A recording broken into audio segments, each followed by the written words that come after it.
What's happening? What's happening? Good evening, everybody. I think I'm set up. It's cold, man. It's cold.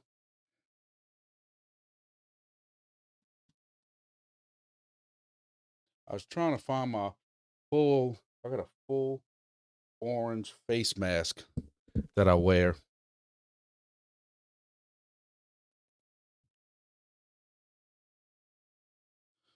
for hunting. I was trying to find that. I cannot find it anywhere.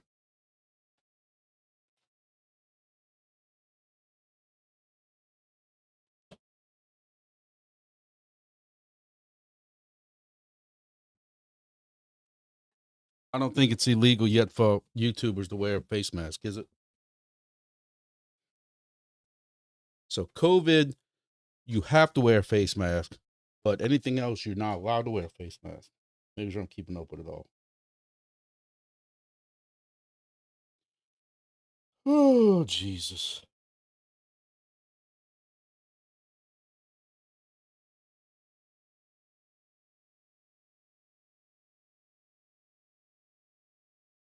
I got work texting me about nonsense. This is not nonsense hours. What's happening? Crypto is on sale. I don't know if you have heard, but is it on sale? You know, like if you go to a discount store like Dollar General and stuff's already dirt cheap and it goes cheaper, is it technically a sale?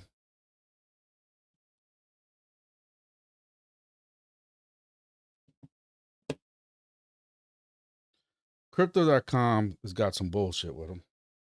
Excuse my French, but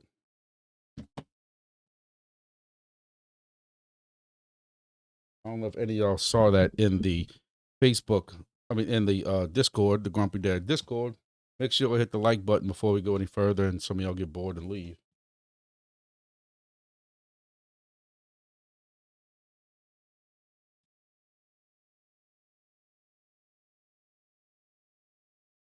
So how's everybody doing tonight? We're gonna go over couple of different things. I even made like a fancy YouTube title and stuff first. I'm gonna get like those professional channels that don't know what the hell they're talking about. See, I'm unprofessional. I'm just a regular Joe that don't know what the hell he's talking about. You don't think YouTubers know? They don't know what the hell they're talking about? Go look through X and YouTube right now on how this is why crypto's dropping. This is why crypto's dropping. This is why crypto's dropping. No, this is why crypto's dropping. You know, it's Minnesota. Or is it because we're going to war with Iran or Iran's about to have a war with somebody else? Is it because of, no, now there's new developments on Greenland. No, it's because they're not dropping the rates like they thought they were going to do. No, it's because there's more tariffs coming. Like, or no, this is just an opportunity for more manipulation. So they hit the manipulation button at the CEX and it manipulated.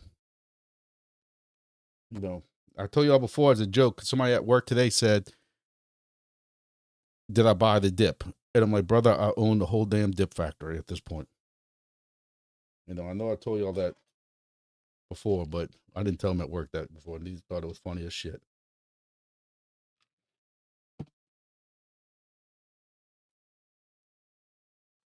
Tomorrow's DCA Friday, but I bought the dip a day early. I was going to be honest, I'll buy more tomorrow. Kyle said he's been feeling like shit, been working like a dog in the snow up North Louisiana, plowing and salting. Kyle, you in North Louisiana? Oh, you close to the Shreveport side, huh? Y'all got it worse because I saw all the news, all these people that are shut down, that was stuck on the interstate for a day. My son, he's in school up there and he still ain't got no power. And then this weekend it's supposed to be downright bull smack cold again, possible flurries. And Louisiana is not built for this. People are losing their mind today. It was 49 degrees.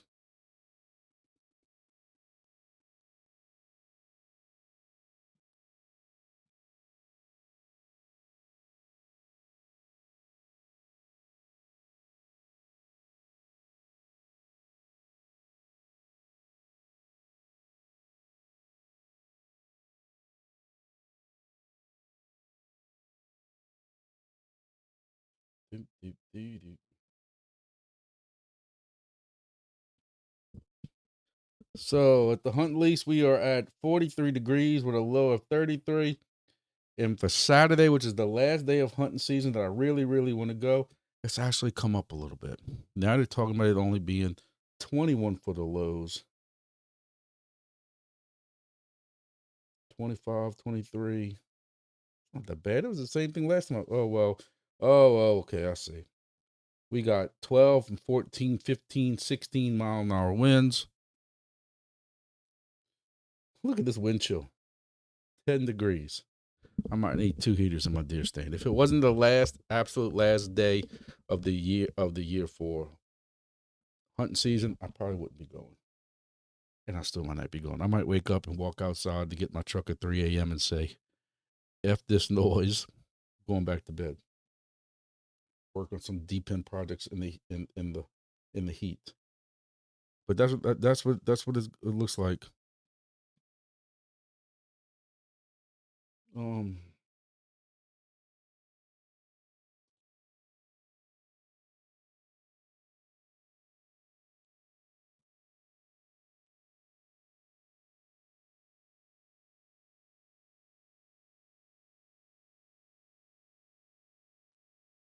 Somebody talked about snow Saturday. Like, I don't see it. I don't see anything with snow, anything in South Louisiana. I'm waiting for a couple more people getting alive before we really get started off.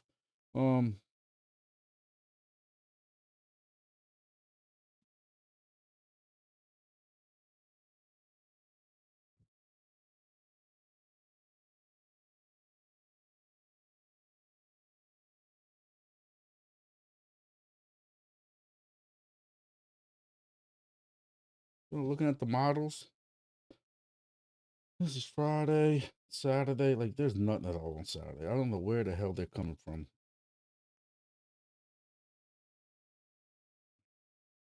Euro on Wednesday. Wednesday got more rain coming. Monday, Sunday, Saturday. I don't see nothing. That's the Euro and that's the Canadian. Where's the Canadian? Canadian CMC. Oh, sounds like a rap group. Yeah, a little bit there. Let's run a hunt lease. Actually, a little more north than that.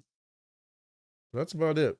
That's something on the Kyle might get a little snow. I know some of y'all thought this was gonna be a crypto YouTube live. Look at that. 26, 21. So like if y'all live in this area where it starts getting white at, yeah, you might need to buy an ASIC miner or two and go just sit on top of it. Look at this, -6. This is the normal temperatures. This is not wind chill. This is normal temperatures. That's the Canadian. 11. Is that -11, -9, -5, -17?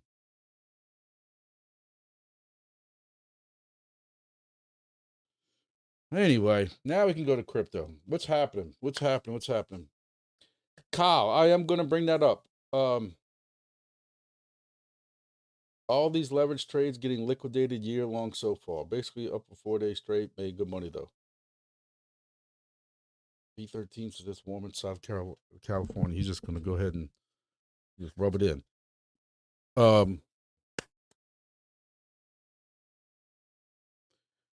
I watched several YouTube videos today, and they did talk about how people just keep putting leverage because they keep thinking it's either gonna bounce up.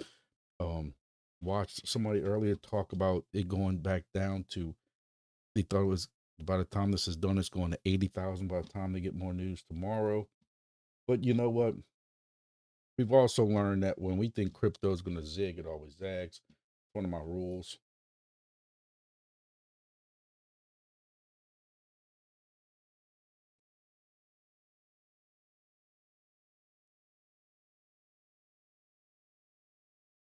See if I can blow this up a little bit, but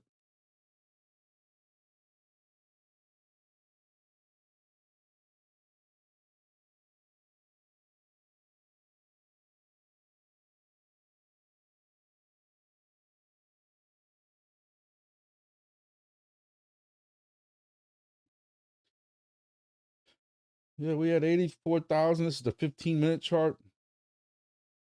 1 minute, 1 hour chart looks deadly.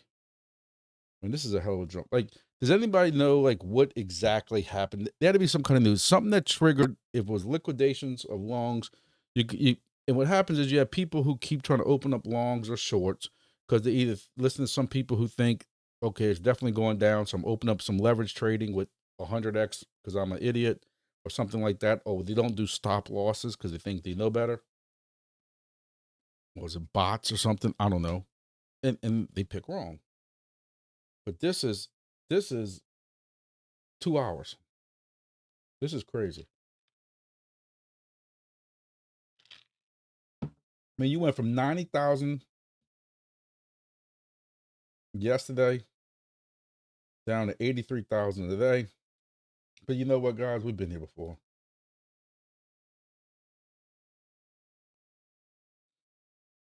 So I watched somebody earlier say 80,000 was the next level of support. And when you look at this little wick way down here, this is 80,000. So that's where it bounced off of last. I guess your next support would be back in 75 or something. It's just funny how some of this stuff lines up, isn't it? Ethereum, Atom, and Vet.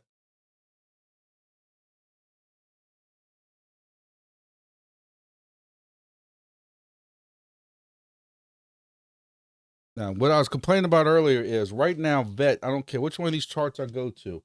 This is Vet on Binance. If I go to Vet on Kraken, it don't show up. If I go to Vet on HTX, 00936. If I go to Vet on KuCoin, it's at 938. If I go to Vet on MEXC / Dollar General of Exchanges, it's at 937. So you got 4 different exchanges that's on 937.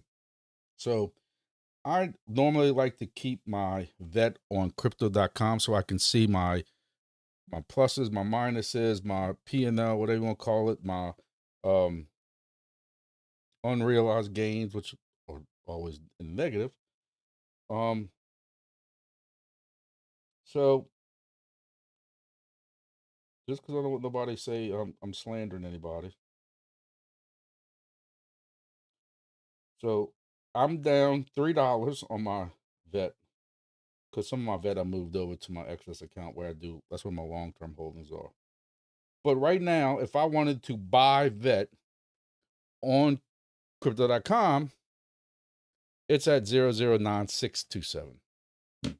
When right here, it's 936. So like, I don't know why crypto.com is. So I would do better buying this on Coinbase. I can move it to vet if I wanted to.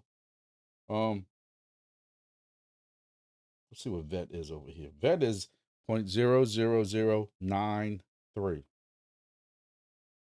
But again, you look at this, is it going to dump more?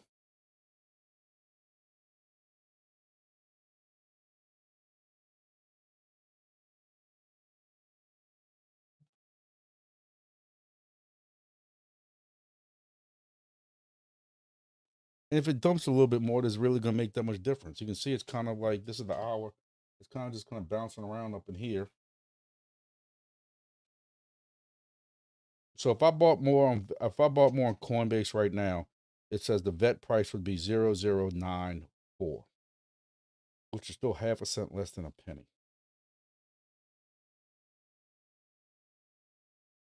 What about VThor?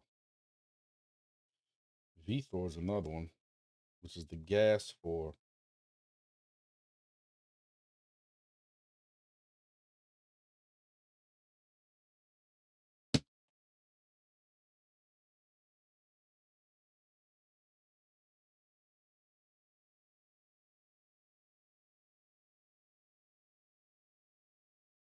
The VThor hasn't really taken that much of a dive.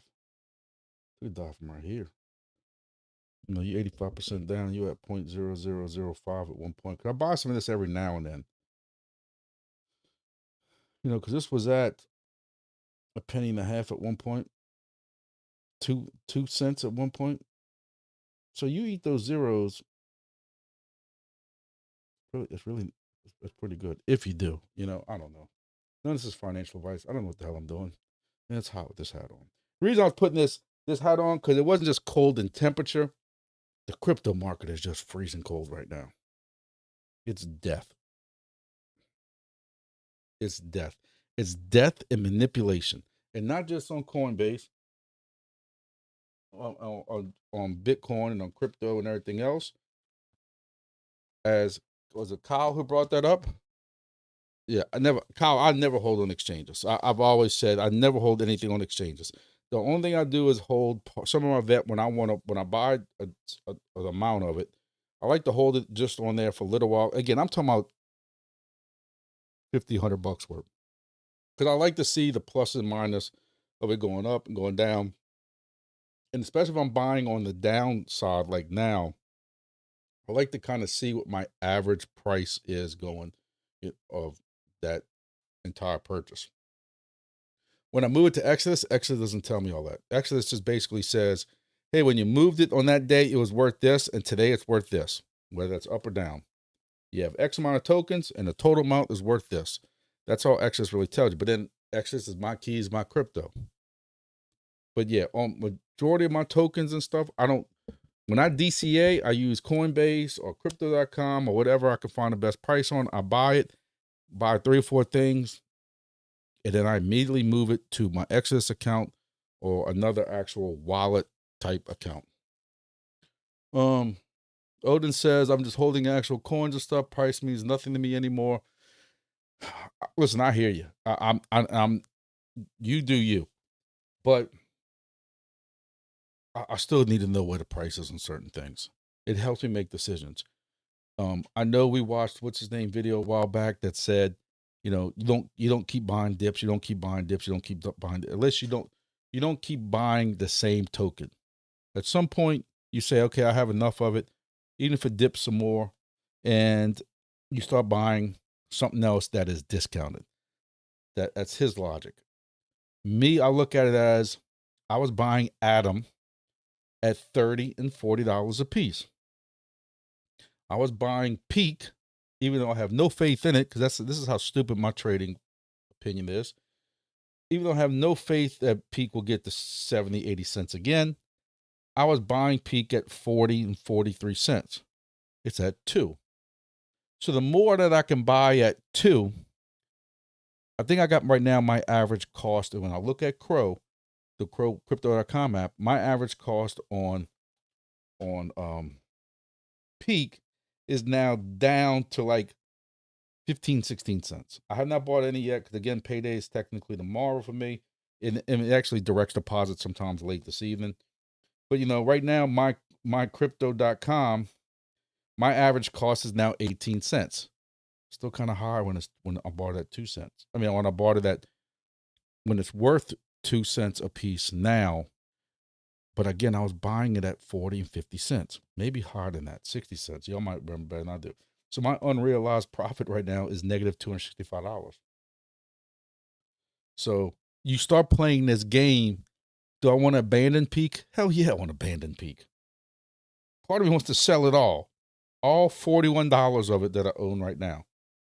But I have bought some Peak over time.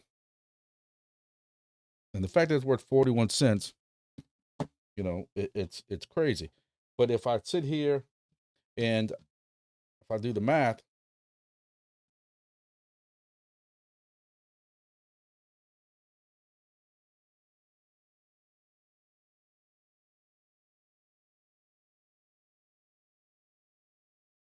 his Peak right here, Peak's down 75%, is down 92%. It was at 33 cents at one point. No, it was way more than that. When did this start? February 25th? Yeah, we were higher than that. Let me see.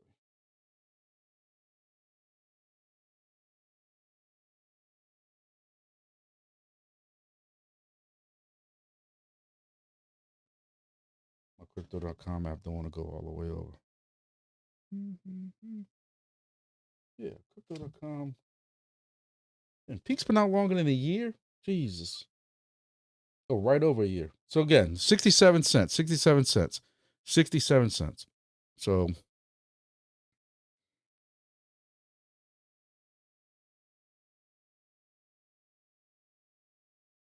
yeah, see if it goes down to like 60 cents, I mean if it gets back to 60 cents at this price, I have over $1,000 worth. Right now I got $40 worth. So this is where I get in this conundrum. Do you still buy right now when you get a little bit extra money on payday, your DCA money? Do you continue to buy peak at 2 cents to get that average cost down to accumulate way more tokens? Or do you say screw peak and put that towards something else? That's where I can't shake that old school mentality. So I just take that same money and put it in vet. Because I have so much vet that if vet ever gets back to 20 cents again,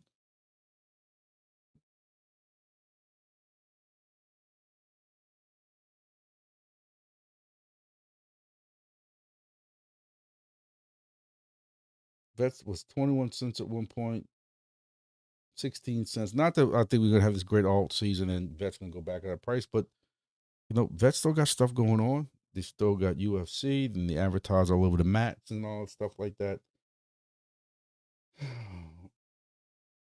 I own a lot of vet and VThor.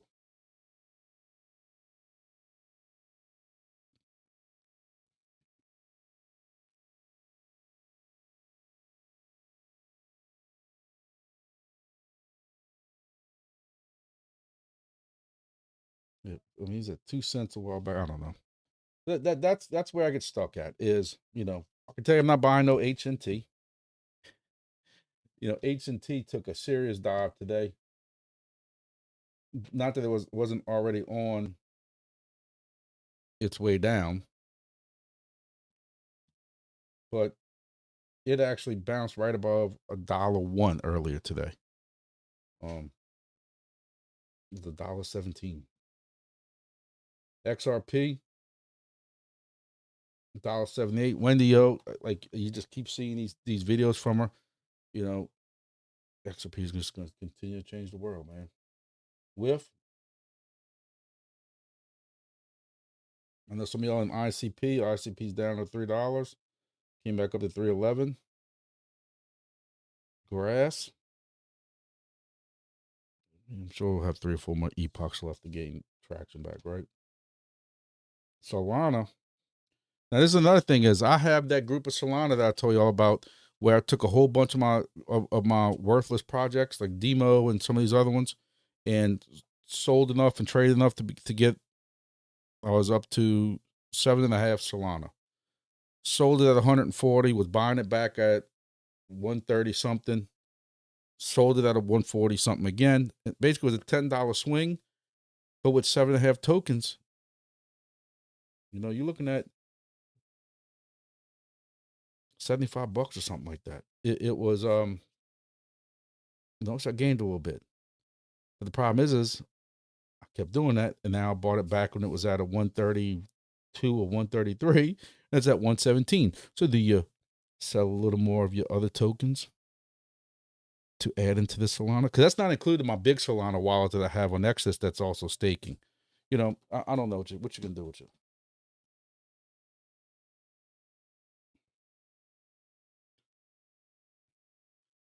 Jay Styles said they advertise UFC, but that's about it. Well, I mean, they advertise in UFC. They got some kind of deal with them, but I mean, they got actual projects using their blockchain and customers and Volkswagen, Mercedes, Bentley.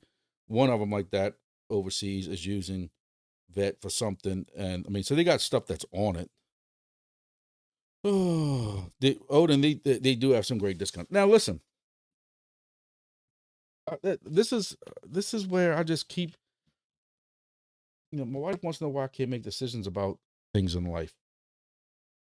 I also sat here and told y'all that I was never going to watch my wallet do exactly what the hell it's doing right now. Because I still don't feel like we're headed into this bear market like we were in 2-3 years ago. I don't think we ever had a full bull market. But I remember saying I told y'all I'm not gonna sit here, and I've told y'all many, many times if y'all follow this channel long enough, I was not gonna sit here and watch my Exodus wallet fall 90% again. I wasn't gonna do it. I was gonna sell everything.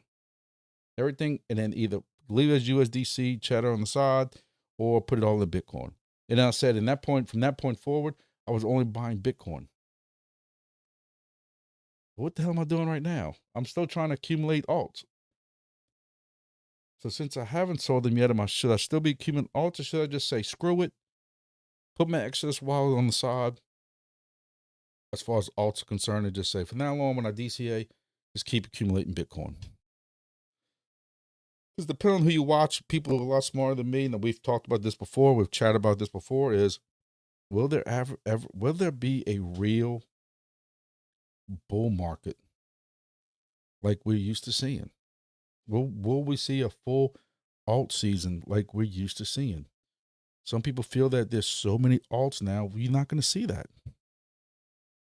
Or that because of ETFs and everybody's into Bitcoin, and now Bitcoin's owned by so many people who also own stocks, that it's just going to be traded like stocks. And when stuff hits the fan, something going on in the country or the world that we don't like, it's easily sold just like stocks.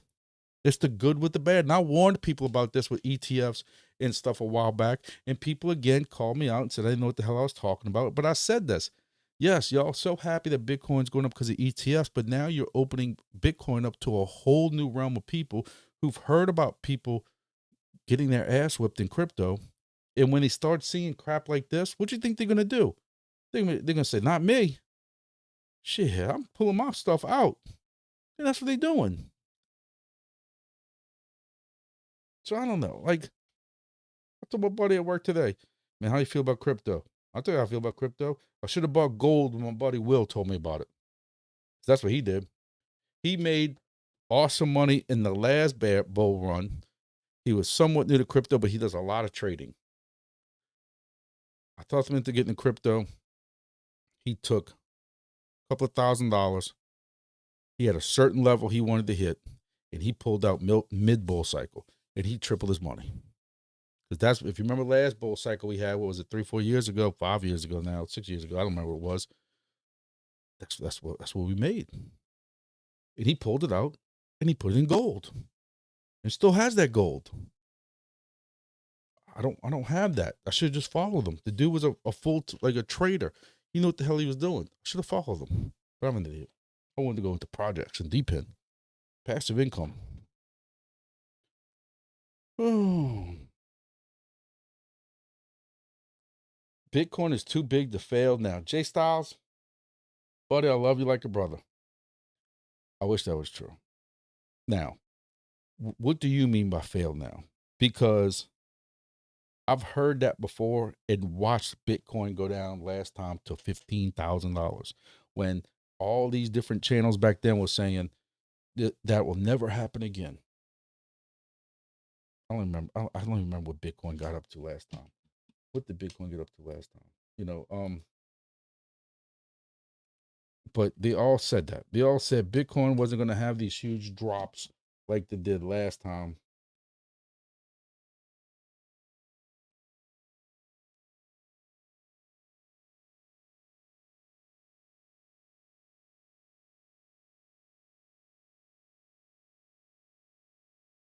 In 2021, we went up to 55,000, came down. So this is where we came down 16,000.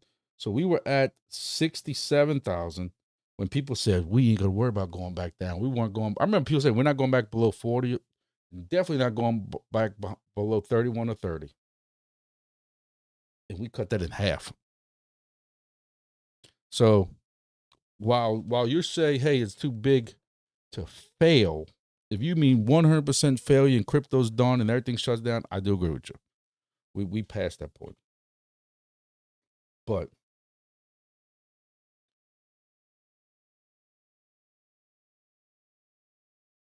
going from 60%.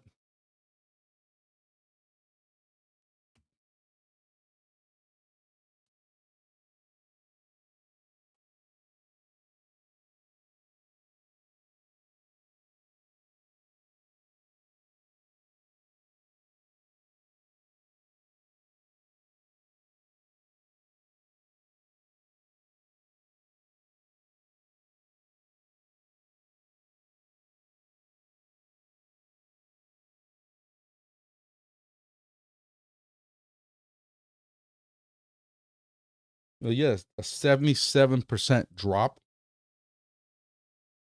from the high of that run.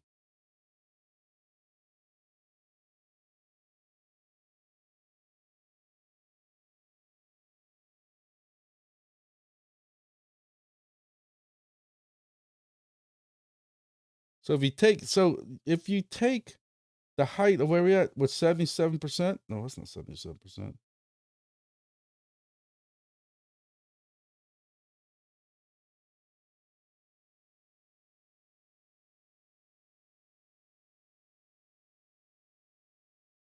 $28,840. 30,000 might be right.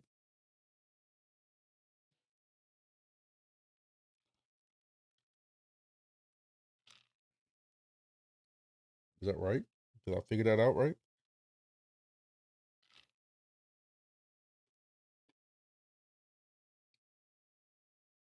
Pretty close to it.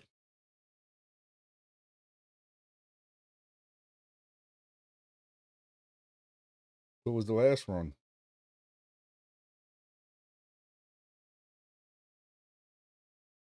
Was 2018 the last bull run? I was just kind of getting started in that still. What the hell I did?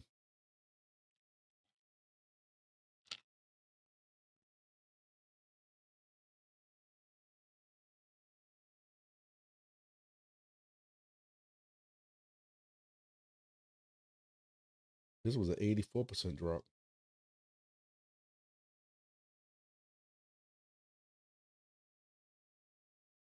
84% drop. So if 114 or whatever the hell it was,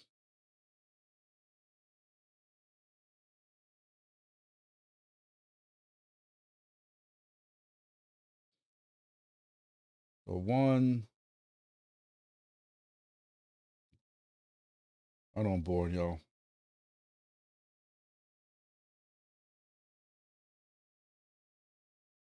$20,000. $20,000. Do y'all think it could happen? That's just going off of what we've seen before.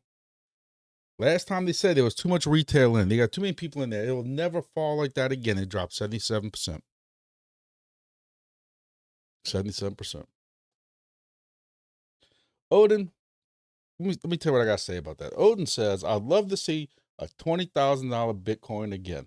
I would load up like no other. Let me tell you how that works.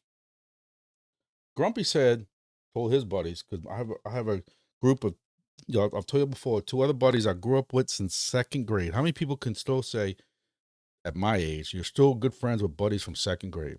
This is the buddies I told y'all about that I bought. We all went together and bought the first helium miner for $5,000 on eBay, and we ROI'd in 17 days. Stop me if you heard that story before. We still talk every day about crypto in a text message, close to every day.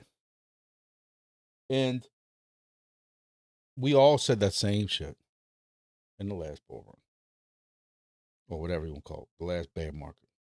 It drops to this, we buy it. Drops to $30,000, we buy it. Drops to $20,000, we buy it.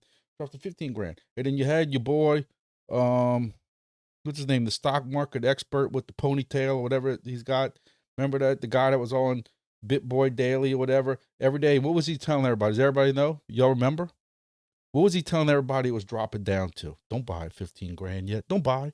It's going down to $8,500, $9,000. Remember that? It never hit it. Because what happens is when it starts going down to $20,000, and it's going to go hard, not a lot of times. It's at 82 right now, 72, 62, 50, 48, 45, 30, 34, 30, 25, 22, 20. And you're watching this chart do this.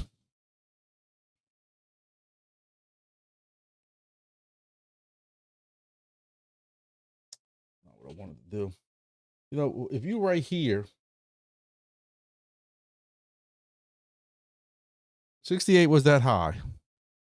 You went down to 16. Here's 20. Would you really buy right here? I mean, you just watched it do all this. Wouldn't you think it's going to continue going down? And that's what happens. That happens is you feel so defeated because you're watching your crypto wallet go down, And listen, George talked about this a lot around that time, or when it started going back up and we felt we missed out. I distinctly remember watching George's lives. I was watching them every day back then. I remember watching George's lives. Cryptos are us. And people are losing their minds because they listened to dickhead who kept saying, don't buy yet. Crypto's going down to 89. Soloway, was that his name? Garrett Soloway. Don't buy yet. It's going to 8,500 or whatever he said. 9,000. Somebody correct me if I'm wrong. 10,000, whatever the hell he said. And people didn't buy. And George says, y'all are fools. Crypto's been, because what happened was is it hit down here and it started going back up. And everybody was like, man, if crypto, I remember we got to like 30. If crypto would just go down again, I'd buy. And George says, why? Y'all had that opportunity before and y'all didn't do it. Because y'all sentiment went down so hard, y'all didn't want to buy yet. Because let's be honest, even if it would have hit Garrett Soloway's numbers of 8,900 or $9,000, would y'all bought? Because in the back of your mind, you're like, it might go to $7,000, right? I find that's what happens is, I mean, think about it. Right now,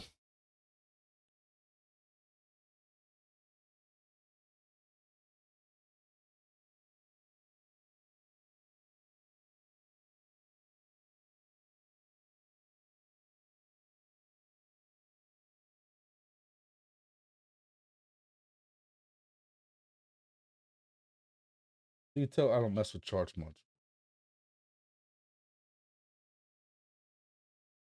I mean, you 35% off right now. You could buy some.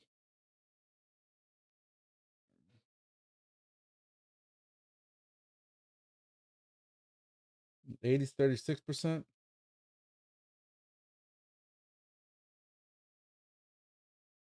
Hell, even 62 is 50% off. Why wouldn't you buy it then? Because let me tell you what I think. Because you would think normally when I screw up and I end up, breaking my hand or something like that, I learn from my mistakes. Hey, next time I won't place my hand there. But in crypto, I have the complete opposite reaction, like the thought process. Because when I sit here and say, man, you know what crypto would be like if it does drop 77%? This can be 29,000. And instead of thinking like Odin does, where Odin says, you know what, you're right. If it goes down to 20, 30,000 again, I'm buying. You know what Grumpy says? And I'm not joking with you. I'm being dead serious. You'll probably know what I'm going to say. I wonder what peak's going to be worth if that goes down to $29,000. I wonder what Vet. We waiting for Vet to fall under a penny. It might be half a penny or less. Think how much I can make up then. Think about it. If peak was 0.002 instead of 2 cents like it is now, think how much I could buy and really bring that dollar cost average down. My Atom I was buying at $40. I loaded up on that during the bear market, but during the bear market, Atom was still $10 and $12. It's $2 now.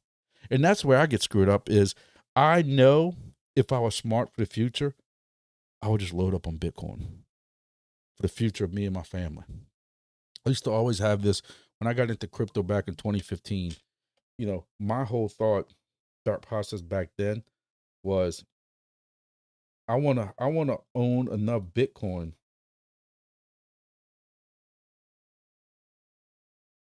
Bitcoin was what? 2016, $400, $600 back then. And I said, you know what? I want to own enough Bitcoin that I can, and Bitcoin's gonna be worth so much in the future that when my kids eventually get married, I'm giving them both a Bitcoin when they get married. And I still don't own it. Like, what the fuck y'all follow me for? Because I don't know. And I'm still sitting there thinking, okay, yeah, if it goes down to 20,000, I'm gonna try to load up as much as I can. But technically, what you're supposed to do is then, if we do really think it's going down to 30, y'all tell me if y'all agree with this. Tell me what y'all think. Shouldn't we all be selling alts now? Even though they're down, I understand they're down. Just take the part out your head for a second. Alts are down. Cardano's 36 cents. Vet's at a penny. Atom and XRP And, you keep going down the freaking line. Adam Crow, Whiff, Helium. I could sell my Helium now, even with it being $1 and still have $1,000 worth. That's how many Helium I got. So should I sell Helium now? Put that as Cheddar USDC on the side, put it on a thumb drive, break behind glass, break in emergencies when Bitcoin's under 30? Shouldn't you be selling these alts now so you have all that cheddar to buy Bitcoin at 30? Because me, I don't have the heart for it. Because while Bitcoin went up since the last bear market from 15 grand all the way up to 130 grand, alts barely moved when you look at the long run. Other than Solana,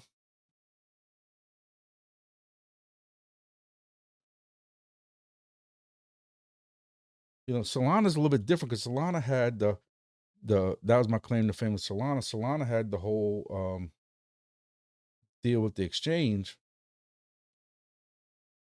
and people said Solana was going to be bankrupt and over with and stuff. And when it fell to $8, $9, and $12, Grumpy bought several $100s worth, and I wish I would have bought more.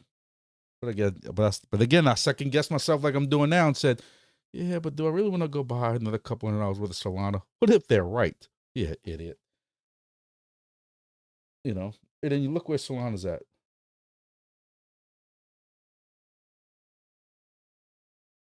Cardano, this is the bear market down here that we were talking about earlier. 28 cents, 31 cents, 34 cents, and yet 32 cents now.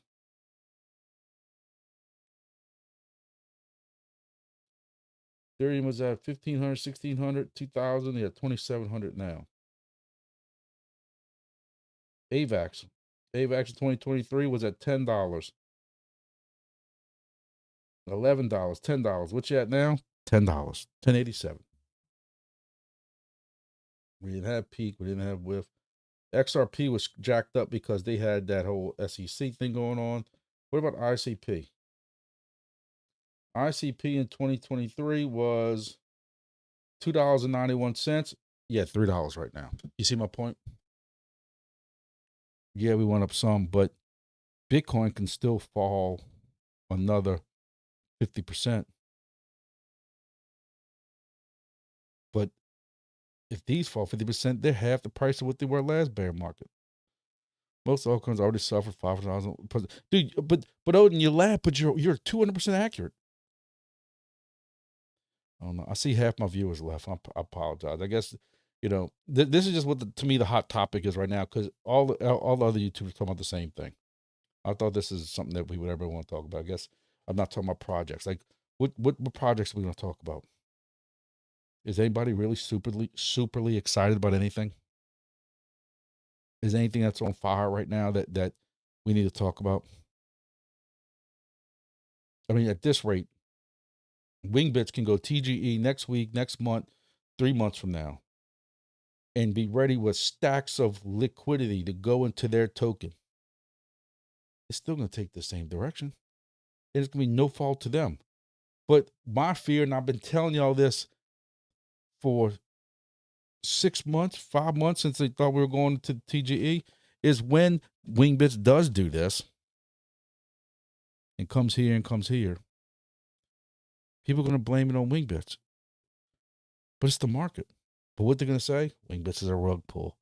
Wingbits still rushed TGE because people are crying. They shouldn't have went to TGE. You know it's coming. And I'm going to lose it on YouTube and get my YouTube shut down.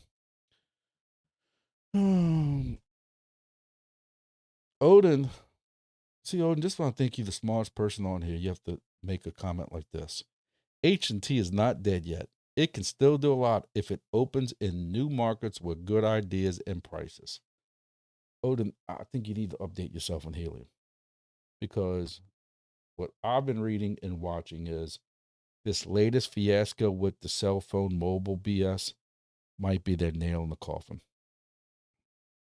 because people are calling in on their credit cards and doing chargebacks because Helium promised to be people to be grandfathered, to keep unlimited and all that stuff like that. And guess what? They reneged on that, meaning as we call it in Louisiana, they crawfished on that. They backpedaled on that. But then he said, okay, you know what? You're right. We screwed y'all over on that. We're going to give y'all a discounted plan. So there you're paying the full price. We're giving y'all a discounted plan. And people are taking their credit cards and like, you know what? You're okay, Helium, I'll give you another chance. And then they're signing up for the discounted plan. And you know what? On their credit card, they're getting charged full price. And then when they call back Helium and call customer service, you know what customer service says? I don't know what happened. I'm sorry, I can't help you. That's serious. So what's everybody doing? I'm not talking about one or two people. I'm talking about there's several people on Discord and on X talking about this. So they're calling their credit card back, telling the credit card company, here's wherever this was, whether it was an email, whether it was a website, whether it was Discord. I don't know. I don't want to sit and lie. I don't know where.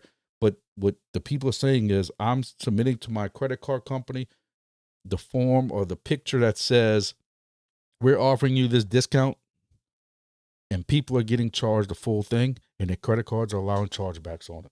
And people are saying, screw it, I'm not going back to Helium. You know, if you've been following my channel, you know I'm getting very big into Mashtastic and Meshcore. And Mashtastic, and Helium has one of these in every single one. You can put a Mashtastic hat on top of it and do full 1 watt. More than that if you're licensed. And I've always used, y'all know I use those layered 8 dBi antennas, which work tremendously awesome on Mashtastic Meshcore. And I've been slowly just pulling my Helium stations down. You know, I kind of feel like I was the last person still holding it. Now, I still got to keep 2 or 3 of my Helium stations around. But demo, I don't know why. But part of it is I just want to ride it out at least until my subscription ends next January. And then I'll be sunsetting demo. And probably sunsetting Helium at the same time. But, you know, in the group that I'm in, some guy went and bought Helium outdoor boxes. And he got downright screwed with no Vaseline. And I'm like, there's no way people are still selling Helium miners for the prices that this guy bought this from. But they are.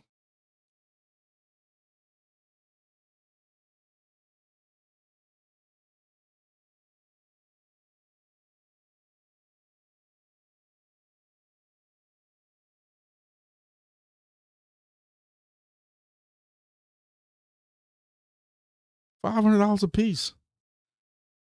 $500 a piece. And then when you click on it, he wants to sit there and make you believe that somebody bought 8 out of his 10 already. Who? Your mama or your daddy? But even this, like this is how, like, somebody needs to go to their house, send ICE to their house and go and arrest them. That'd be a legit arrest. Like, this is horrible. $550. Who are you trying to kid?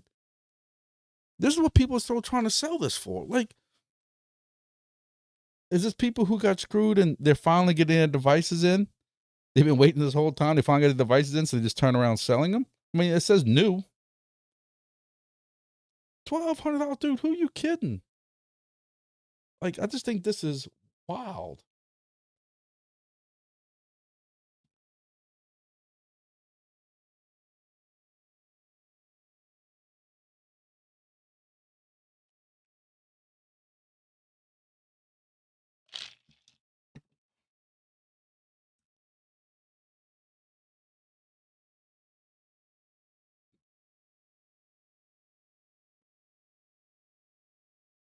The one thing I will say that I know from, I'm not supposed to really speak as much about it, but talking to some people on the inside that I know from Helium, for AT&T,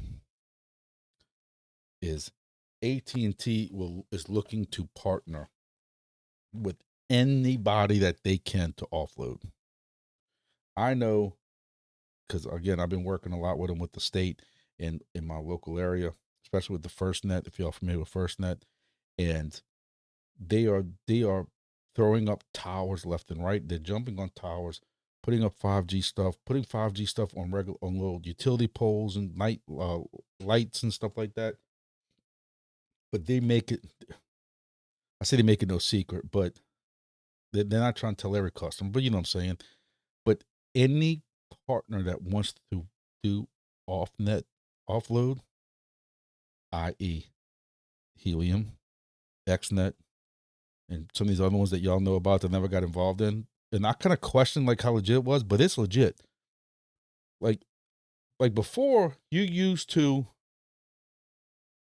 when Wi-Fi calling first came out with AT&T. Again, I deal with all my agency's phones and stuff, so I know a little bit, and I've talked to the techs with AT&T FirstNet and stuff like that, so I know a little bit. So you have to trust me, bro. But at first, Wi-Fi calling on this phone, when they first started messing with it and stuff like that, was only like when you were inside of a building and your cell coverage went down to like half a bar, 1 bar, and it was really spotty, shitty coverage. Okay, now I'm gonna go to Wi-Fi.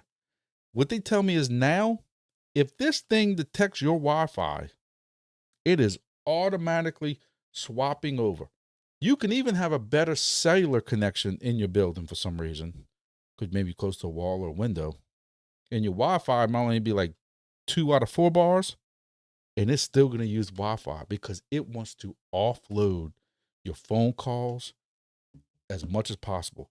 FirstNet for the public safety agency gives us these mini cells. They are literally about this big, cost several $100. They do PoE. They are heavy as hell. They're not like some little third party, no name little Wi-Fi booster. They're like literally mini cells. You have to scan them, register the 4G serial numbers and all kinds of stuff like that. And they get into agencies because offloading. FirstNet has to have certain coverage in certain areas with public safety, whether it's the fire departments, EMS, hospitals, or police departments, sheriff's offices, federal entities. And if they're having issues, it's much easier just to give out 3 or 4 of those in a building per square foot than it is to try to get cell phone closer to them. Cell tower. The cell tower is just going to get congested with everybody. My point is, maybe we should have looked a little more. But my point of all that is, even with that, even with AT&T wanting to offload as much as possible, Helium Mobile still struggling. I know that was a way long gateway to that, but it is. At least what majority of y'all are telling me. Because that's one thing I never jacked with, because I got screwed over with Helium HNT. And I'm like, guys, I got screwed over on the IoT side. $5,000 I made in 17 days on one miner.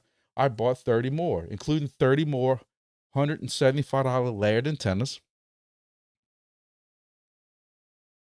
And now I'm making 3 cents a day in helium mining. Even if the ones that get 20, 25 witnesses in the city, or 20, 25 witnesses around my office, 3 cents a day. Did you really think I was going to get into the CBRS side or whatever the hell it was? Hey, what about the CBRS side? What about putting up your own cell phone site? I tried telling everybody that shit ain't going to work. If I'm trying to connect this to a Wi-Fi cellular thing on somebody's house, I don't want to go downgrade speed. There's times where I go to certain cities with this 5G thing, I'm downloading almost a gig. Why would I want to go download to your CBRS or your cell site on top of your house and you're barely doing 100 megs? Because for the longest time, they didn't even worry about really down. They told you, like, this is our recommended speeds. But it took some time to get to the point where they're like, okay, you have to have at least this minimum speed. But I'm saying that even the minimum speed that they wanted you to have was way less than what the regular cellular sites were. So why in the hell would I want to connect to that?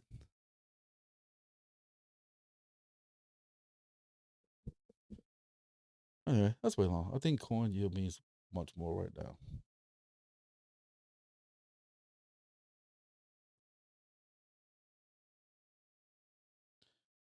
Accurast is using real world decentralized compute and price has gone up since TGE. People or developers are using it.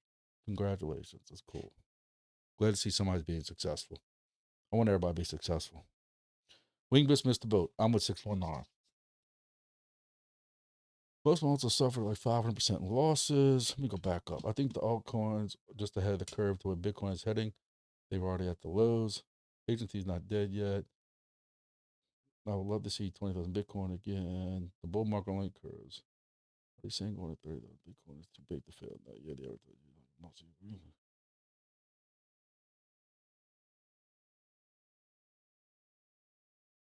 Well, B13 says earlier, gold and silver went down also, and I seen that Microsoft stock went 11% down. I know Wendy O made commented that the other day how, don't quote me on a number, but she said gold and silver lost like $1 trillion in market cap in just a day or something like that. But when we went on my last live, because I thought I was going to see this big red stick like we saw in helium, I don't know what the hell she's talking about because we looked on my live. It wasn't. You know,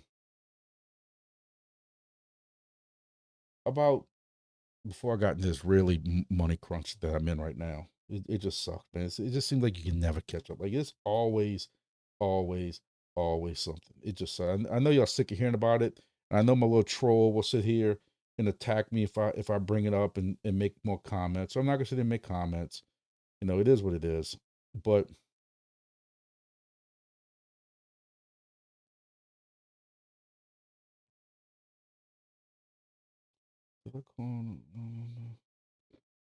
um trying to see what the price is right now. It's trading view.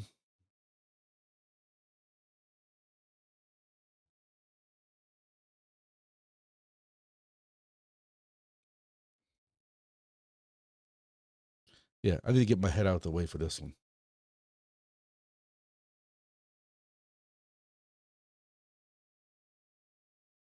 Yeah, gold's really hurting right now. Let me tell you.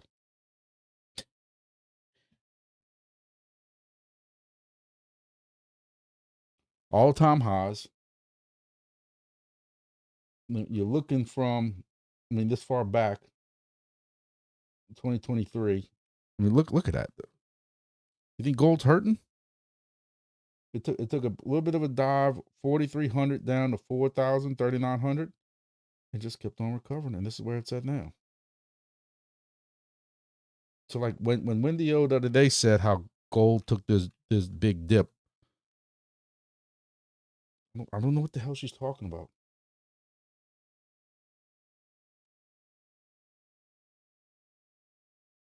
And look at silver. 113 was 113 an ounce. Yeah, it's hurting. Let me tell you. Um, Christmas, Christmas. If you got silver for Christmas, you're up $53 from 69 to 113. If you got it for Thanksgiving, because everybody gives silver and gold for Thanksgiving, you doubled your money right then. Just like we're not talking about silver and gold from that your grandpappy gave you from that he mined in the 1820s or something like that. If you have a really old grandpa, you know what I'm talking about. This is just like since Thanksgiving is doubled. Like I said, late at some point last year, I started seriously looking into gold. This shit's expensive. It's stupid. Stupid. Look where I'd be now, though.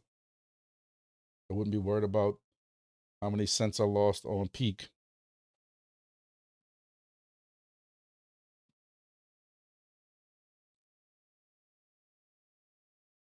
Mm,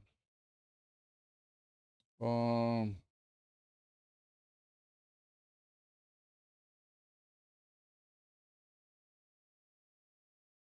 Wingbits missed the boat. I'm at 619. Yeah, listen, 619 is somebody who I have known from the Vosk days with Helium, and I have a lot of respect for him because he has, despite what some people think and despite what he says about bigger hex or smaller hex or whatever, I challenge anybody who put as much effort into Wingbits and off-grid mining than that guy. Anybody. Dude is hiking into the Neverlands, risking his own safety and life for his deep-pin projects without putting out too much information out there. So I respect the hell out of him. But I'm not going to sit here and just throw my hands up like he says and say, all right, all deep-pins over with, we done. Crypto's done, deep-pin's done. Let's go buy some Yahoo stock. And I'm not going to do that. Are there a lot of deep-pin projects in trouble right now? Yes. But going back to the magic rules that one day I may actually memorize because they're my own freaking rules, but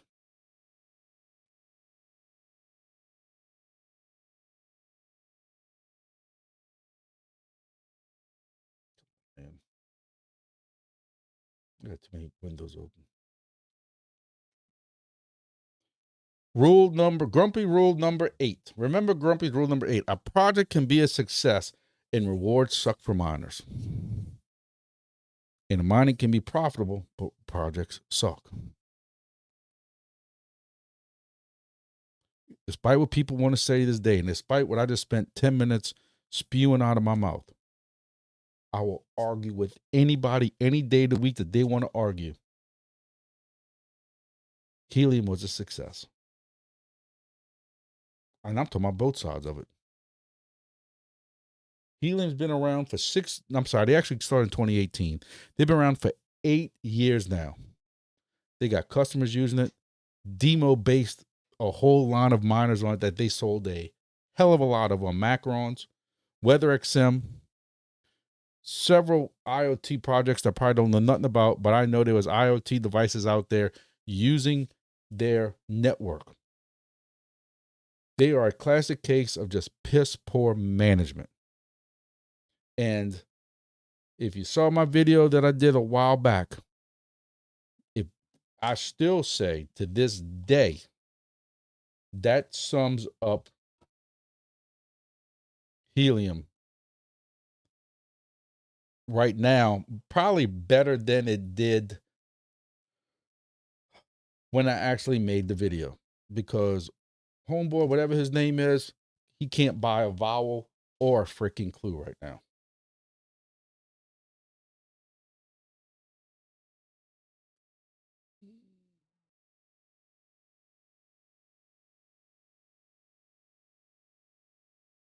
Let's see if I can play this without. See if I can find it.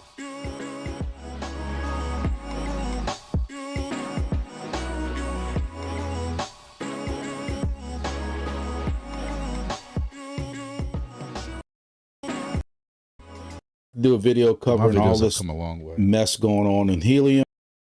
I think they had. I joined it, and I know many of y'all have heard this story before. My little humble bro. Have y'all heard that story before? Not realizing soon there'd be 900,000 miners, and it'll be screwed up. But I'm sure there's going to be a vote to fix that. Let's go back and check that vote and see how that's going.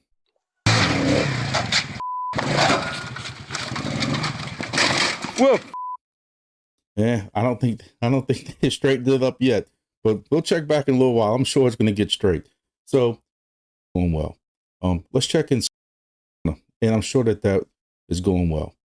Let's check and see how this vote's going. We got a very important vote going on. I'm sure we're going to fix everything that's wrong with Helium.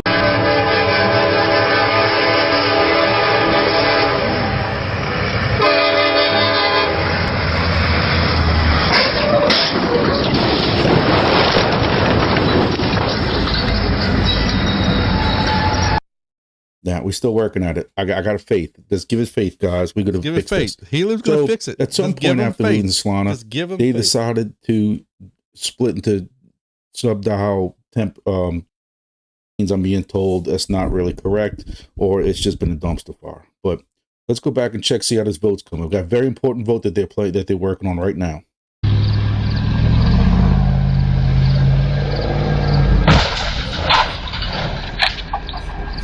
I use this video because they got a helium device, weather accept device right here. They're getting close. They're getting close. I can feel it. You want to call it? And even though really people are voting right now, let's see how that vote's going. Come on, hold on.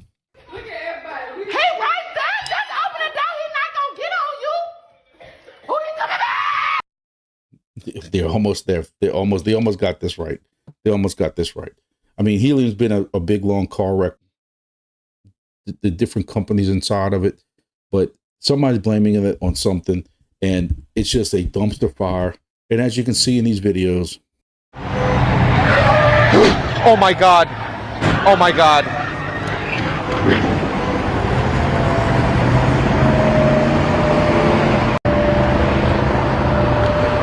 Yes, it did. Live. Oh my god.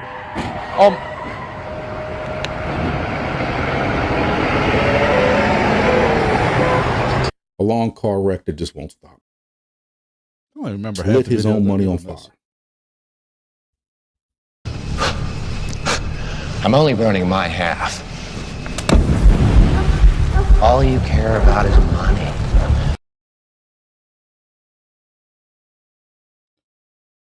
Do I have any more? No, I didn't have any more. The fire. So, but as you can see in these videos, the show, you know, that was let me see. This was a year ago that we did that. That's when they were trying to figure out the vote between if they were going to raise or bring back IoT, not bring back IoT. Make sure there's no echo and stuff going on. It was the best video ever, I have to say.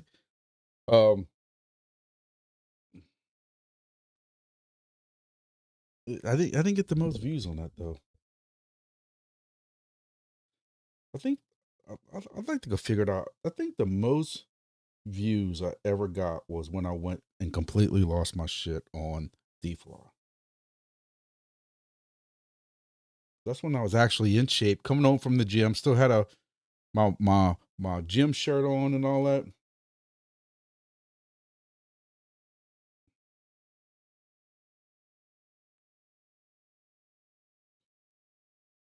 Oh,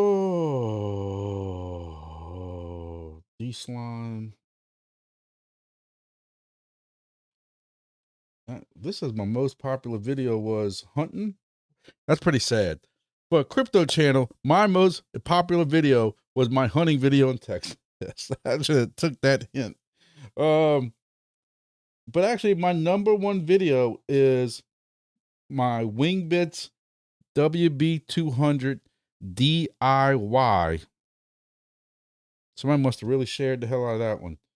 Wingbits DIY comparison. Stock 3 dBi antenna versus all the other antennas, because people still swore that the 3 dBi was better. And I compared antennas, and you still got people to this day who want to argue antennas with me. And then look at this one. Silencio getting this project before the airdrop ends. Hey, bro, you can't win them all. You know what I'm saying? You can't call them all. Yeah. I mean, if I hit it big and hit rich, then who'd y'all watch on Tuesday and Thursday nights? Yeah, I'm keeping myself down for y'all. You know what I'm saying? Don't tell my wife I said that.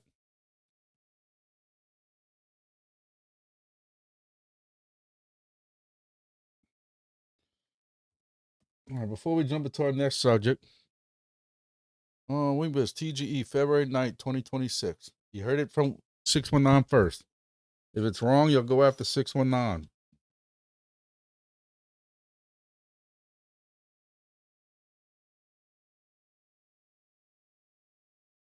If y'all don't know, California has made up their own leap day this year. So he'll be at TG before everybody else.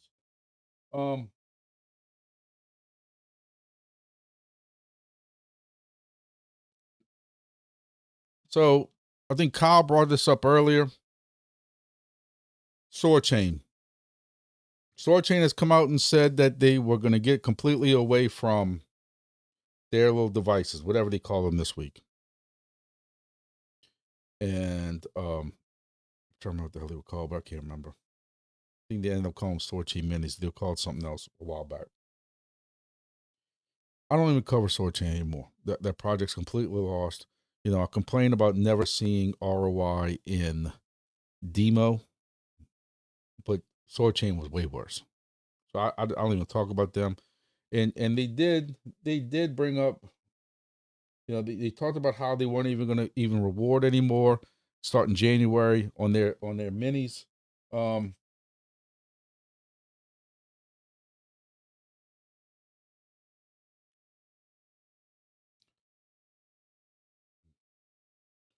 So yeah, January 7th, they talked about moving to a physical AI infrastructure, a bunch of mumbo garbo.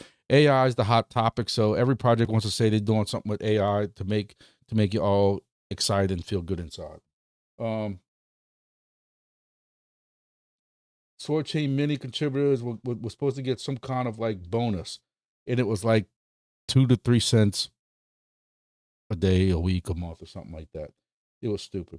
So they're already in January 25th. They got delays in staking. I still don't know what's the deal with the onboard video where you can, you know, use the app to capture video while you're driving. I'll still do that one just because I have a phone and I have a stand, and I'm like, hey man, even if I can make $5 a month, I can just go roll that into into Silencio, into something, not Silencio. Shit.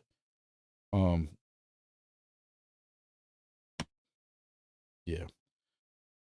It's been a long day. Solana, thank you. But my point is, it's nothing. There's nothing going on with this project at all. But today, the price goes in like quadruples on its own.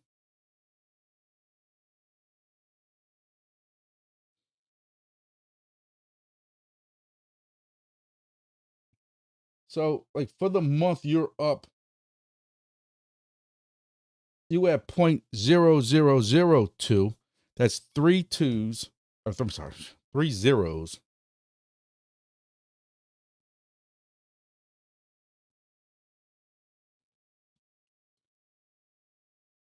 And then starting January 22nd, it just started going up. Here's January 25th. That was 4 days ago. It goes up to 0.002. It comes down to 0.001. And then the 28th, it comes back up to 0.00, almost 003, comes down, and then comes back all the way up to 0.0033 today. So you had 0.001 earlier, and you had 0.003 now. So it 3x just today. And then now it's falling again. Everybody's taking profit or something. My point is this manipulation? Everybody's asking that. People on Discord are asking that. On the X are asking that. Not that there's that many people who still follow this project, but I also know there's not as much liquidation either. So we all know, most of us in this group have been here long enough to know when you don't have as much liquidity, it's easier to move price, but still, it's still going to take a significant amount of money to go from 0.0002. So you got to go 3, 4, 5, 6, 7, 8, 9, 0, and then eat a 0, and then go up again. Like, you're talking about money. Especially when you're only on Meteor. It says you're only doing 13,000 in volume. Like, that's just, well, I mean, look, you got a comment right here. What's going on with Swordchain? You know, I don't know. I'm not getting all warm and fuzzy inside the project. I'm not sitting there going, man, shucks, I should have stayed in this project. The only thing I'm saying all shucks about is, how come nobody told me it was at this 0.003? Because my tokens finally, after 90 days, have finally come off of staking. So now they're just sitting in my wallet as sword chain. I don't know where in the hell I'm going to swap these out at. I don't know if I can put them on like Jupe, and then Jupe can use Meteora or something like that, but somehow to swap them. I don't know. But this is just crazy. Like, I don't know where this came from.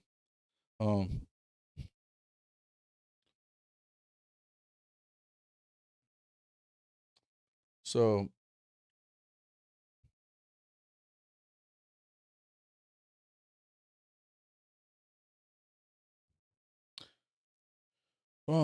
Jay Styles is talking about, let's talk about sword chain first. Yeah.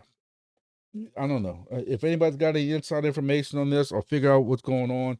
But I mean, it's some kind of something going on here that you jumped up this much and now you're back. But even look, even though it's down to 0.0016, you're still way up than you were a week ago at 0.0002.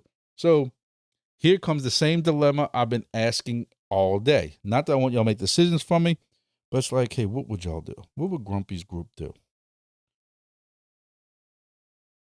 You know, I own 100,000 sword chain tokens. It's about 100,000. So right now, that's $164. Now, the thing about it is until that dropped this morning,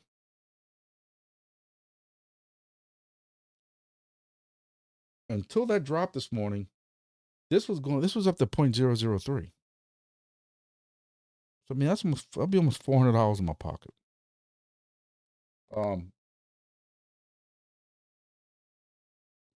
So it's not like sword chain dropped. This crash that crashed all the tokens is caused the drop. So if this crash kind of calms down and starts going up, does this recover?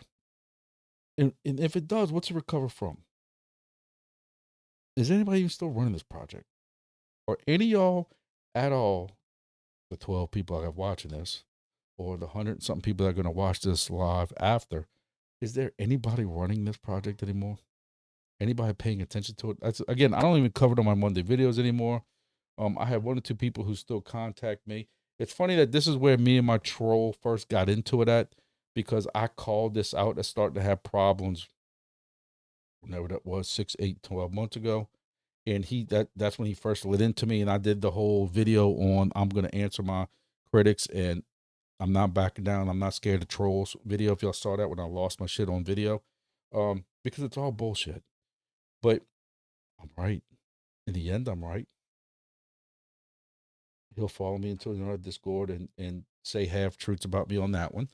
But I was right. Look where we are now. Look where Sword Chain's at now. Yet he blames me for D-Fly failing.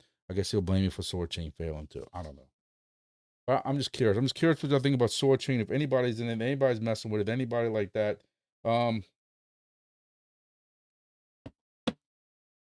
Before I get to my last subject, let me look at the my last subject of the night. Let me look back at the J Styles.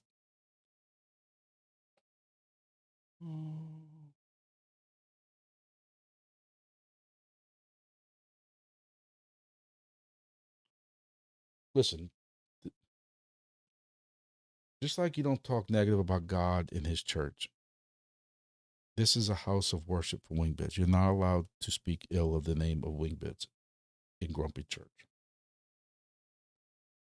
especially when they're sending me a device to test out. I'm the only one that's allowed to critique Wingbits, because y'all know I will. And I'm just joking with y'all. But y'all know I will, because I've called them out on a couple of things before too. Sometimes it was me that was confused, and I got PMs from several people that work there clarifying what I was incorrect about.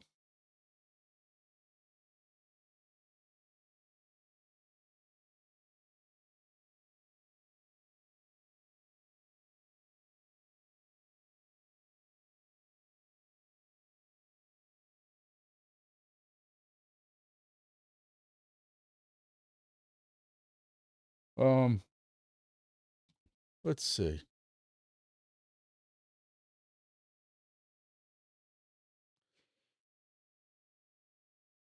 A little birdie sent me something.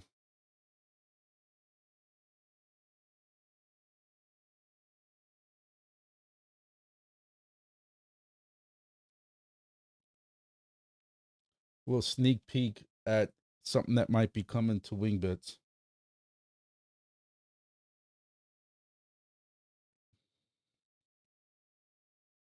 Oh, so you can back it up.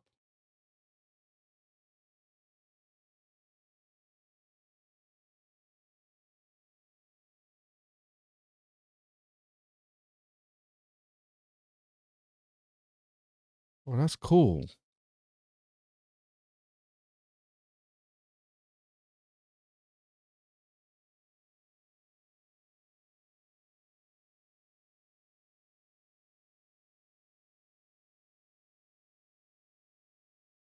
Hmm.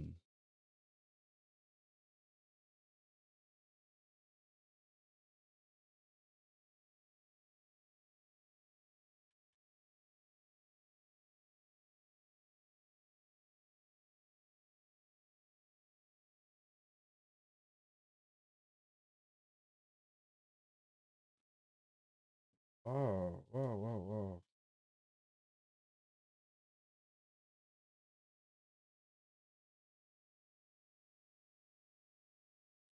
Hmm. Hmm. That's cool.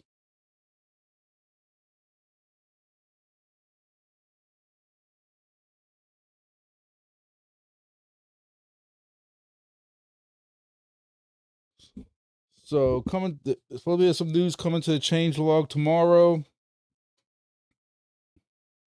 And then there's a image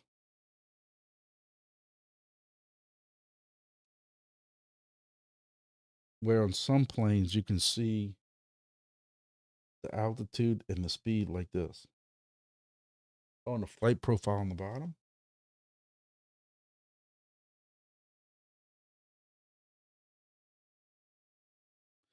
Very interesting. Very cool.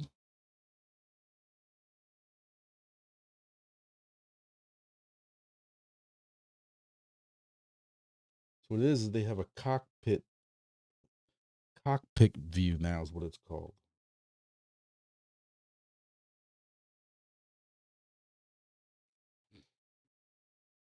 All right, where are we at?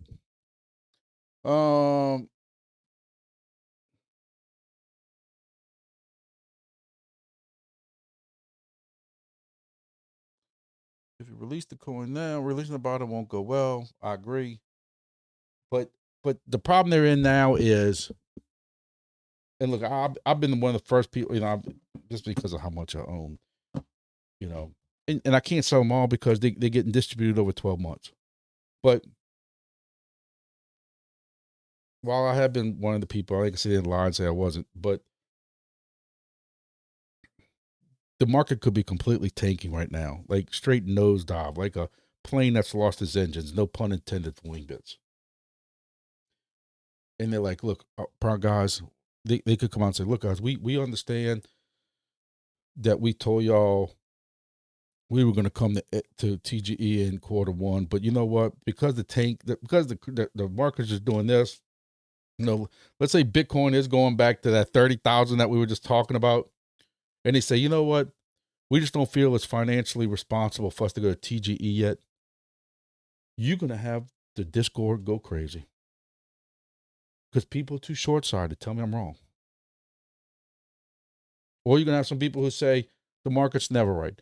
Now, we've been told before that the market itself is not a dictation of when Wingbits will go live. It's more of when they know they have the right liquidity coming in, they have the right customers, the right partnerships, the right formula for it to come in so that they can sustain the token. It makes like Robin has said before, you only have one chance to get TGE right. And we have seen, especially the projects that this channel has followed, I have a wonderful track record of picking projects that go TGE way too early. There are two projects that we are talking about right now that I am somewhat excited in. Sorry, I got a little zap down my back when I said that. Could y'all tell? So somewhat excited then. That both swear they're going to TGE very soon, and I am a huge opponent of that, and I make it no secret that I tell them both, guys, y'all are a year away from TGE at the soonest, and that's 4D Sky and Mastchain. They should not even be putting those three letters together like alphabet soup if they were eating it in front of them. There are no, especially Mastchain. And look, and I'm actually right now sitting at my office earlier today, mapping out some devices I have as far as now that I figured it out, guys. I was up to 3:30 in the morning last night figuring out serializing USBs for y'all. I have that video coming. I just have to put it together. I'm hoping I have it released tomorrow. I had to redo it 4 or 5 times. I had to reconfigure like with a SD card, re-put Raspberry OS on a device 3 times to get it to do right. So there's different instructions. It doesn't work exactly like it's supposed to. And I finally got it right the last time, but then I couldn't duplicate it to show y'all how to do it. So I had to delete the damn thing and start over fresh again. So yes, I have finally gotten, because look, I've had a lot of people ask me for it. This better be my #1 video. I'm telling you, I have people in Mastchain asking me, people DMing me, people in my Discord asking me. I finally have the video somewhat done on how to dual mine a Wingbits DIY device and Mastchain. And now that I have opened that door, watch the fuck out. Watch out. The only thing holding me back is the VHF antennas are so freaking expensive. They're stupidly expensive. You know, Wingbits DIY antennas, the really, really good ones that Grumpy suggests, they're $49, $50, $45, depending on how you find a sale on Amazon. Your decent marine antennas for Mastchain, your Shakespeare's, as they say, the Shakespeare ones, it's $89, $90, $100. I built my own. I don't have nothing to compare it to. It's got a flat SWR. I took a VHF whip that we had at work that somebody was throwing away, and I'm like, hold on, man. It was cut for like 130 something megahertz, which was stupidly too long. And I just trimmed it off until I got a flat 1-to-1 SWR at 161. I'm not saying it's still gonna be great. So that's going to Baton Rouge probably tomorrow. Now that I know how to do SWRs, I'm going down to Grand Isle with my Wingbits. One of my top Wingbit stations is that can damn well get near Cuba. I'm gonna add a SDR to that. And what I'll do about antennas. I don't have the capital for that right now. Then I'm gonna go to the other side of the state where I have a very good Wingbit station on top of a building. And I'm putting a Mastchain there because the intercoastal canal that has all the shipping that doesn't want to go through the Gulf of Mexico passes within 2 blocks of that building. So trust me, I'm all for Mastchain. And I'm still going to sit here and tell you, they ain't ready to sniff TGE yet. And I still try to tell them, and look, I don't mean to talk to Wingbits. Wingbits has never mentioned this before. Actually might be wanting to throw a shoe at me right now. But I'm going to tell you, I tell them all the time, y'all need to reach out to Wingbits because all the crap y'all keep talking about wanting to try and wanting to do and everything like that. And I'm sure there's some other projects also that have been through it, but I've told them Wingbits has been through this already. They've tried it. They can explain it a lot better than me or C-Man or 2 or 3 of these other guys that are pretty popular on Mastchain. Wingbits can probably explain to you a lot better over a cup of coffee why that shit don't work. You know, I was watching Boken videos. I've been trying to catch some of their videos and stuff because, you know, despite how you want to feel, Helium Deploy is a good partner of the channel. Look, and I hope y'all use the code and stuff like that. But they do a lot of videos. Ever since they did the Mastchain video, I thought it was kind of weird that Mastchain's coming out with their own device. Oh, I want to show you all that. But Mastchain's coming out with their own device. But Helium Deploy saying they don't have the rights to sell it. But yet they were talking about it. I thought that was kind of weird. So I've been kind of watching Moken. But I'm sitting here worried about saying the word shit every now and then on my YouTube. That dude's got flying F words. Like, my wife says I'm bad with the flying F word. Y'all have no idea how bad it is to keep the flying F word out my mouth. I use it like an adjective and a verb. It's bad. And then, I try to be polite when I see, older ladies. I went to a wedding, met one of my really good friends, his mom from out of town. And we start talking, and he actually made sure his wedding had Bywater bourbon just for Grumpy. Me and him tight. The dude knows everything Motorola. You need to know what anything Motorola. I guarantee he knows it. So I had a couple Bywater bourbons in me, and I had quit drinking by this time because eventually I had to drive home. So I drank front in the beginning of the reception, and then after we hung out for a while. But I had quit drinking at some point. 2 hours before it's time to leave. I'm a fat boy. I can handle a bit of alcohol. But anyway. And I'm trying like I'm saying, like, don't say the F word. Don't say the F word. This is like an older lady. Like, she's older. She's like 70s, 80s. And I'm like, don't curse. And she's like, yeah, I heard you made a joke about something. There was some girl there, and she had it all hanging out, all here.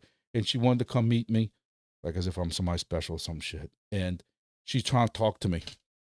And she's shorter. So you look down and all you see is, and I'm just like talking to her like this. And my boy said, what are you doing? This girl's talking to you. I'm like, I'm counting the wood up there.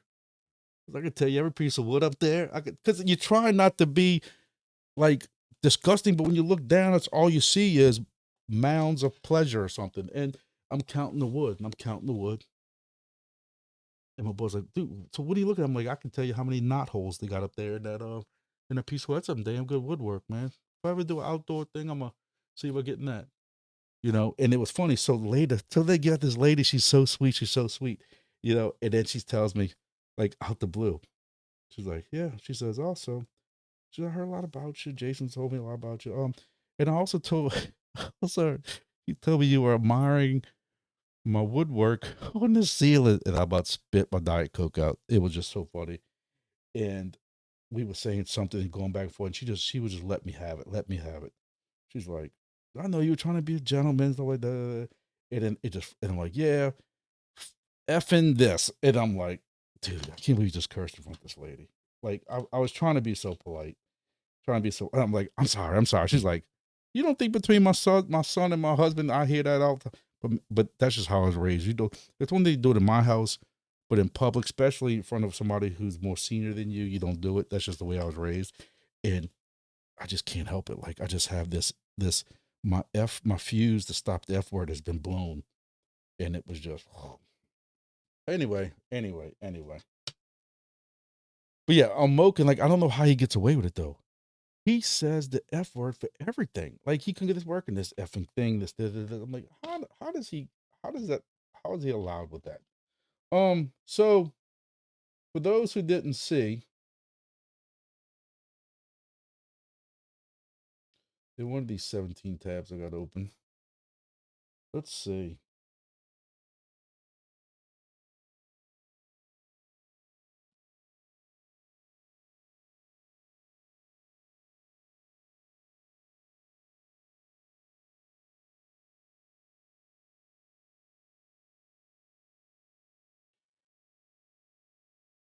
I don't mean to disrespect the medium, but I know several of y'all, talking to y'all in Discord, I know several of y'all on the same boat with me.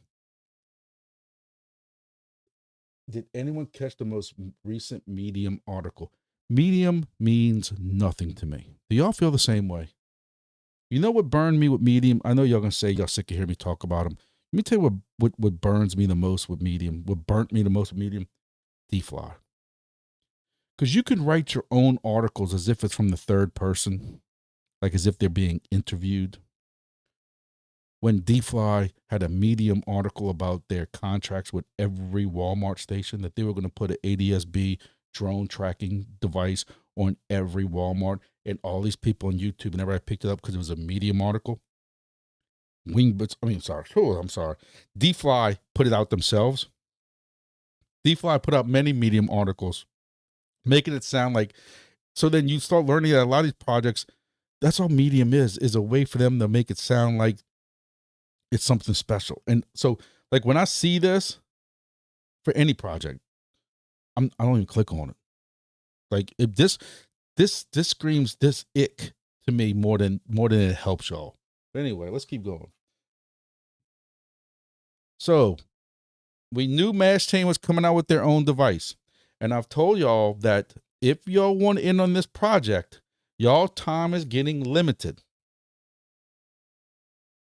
Even if you got to put a coat hanger on a station right now, get the damn DIY device online. And unlike what my troll says, that I only talk about projects because I want to get referrals. Mastchain don't have referrals, so kiss my ass. I'm into boats. I'm into marine. Y'all know I fish. I have another freaking YouTube channel that devoted half 50% of it to fishing, or me going crabbing and me on the water. Hell, I have a Wingbit station on the Gulf of Mexico, 5 feet away from the Gulf of Mexico. I'm into marine. I think the tracking part is cool. I was doing tracking before crypto with APRS and flight tracking and stuff years ago. And I was doing marine tracking years ago in amateur radio. So this was just part of it. I'm trying to push this project. I think a layer 3 project could possibly succeed. So I'm trying to help Mastchain. I'm not getting nothing out of this, but I'm telling y'all, what's going to happen is, just like you see in Wingbits today, people like, man, I don't want to go spend $500 on a device. I wish you would just let DIY devices. Are they going to let DIY devices back? And what's going to happen with Mastchain is the same thing. While they're in testnet, they're still going to allow these devices. Once they go TGE, there's no more DIY devices. But this looks like the same thing, kind of like Encore. If you imagine the red trim blue, doesn't it? Because I'm pretty sure that I have not touched my Encore station since the day I installed it, which was at least, what, a year and a half, 18 months ago, might have been 2 years ago. It's on a remote station somewhere in a box. But I'm pretty sure this is pretty close to what that damn Encore station looks like. Now, when's it coming? I don't know.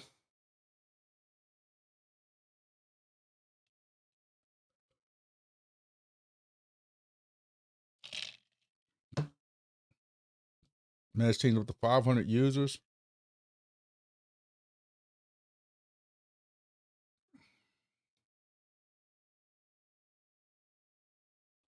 I did a link. I put a link somewhere. See if I can find it real quick. Somebody sent me something about possibly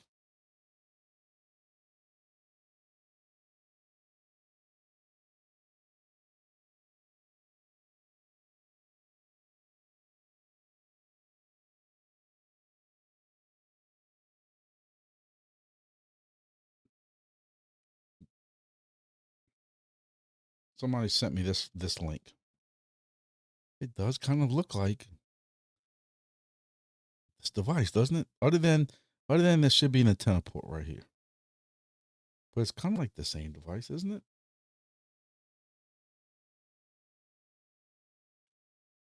Virtual radar receiver, 118 to 136 megahertz plus 1090.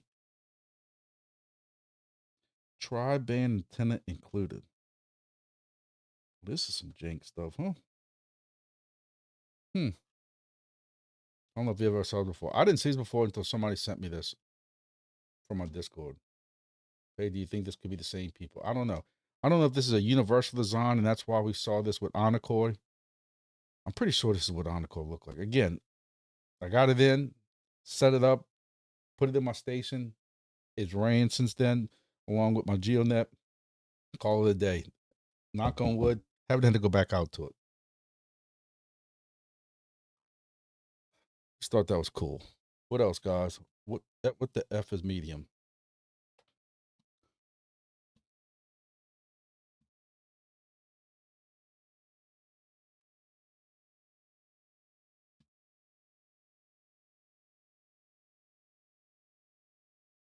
Medium is this website where people can just do their own.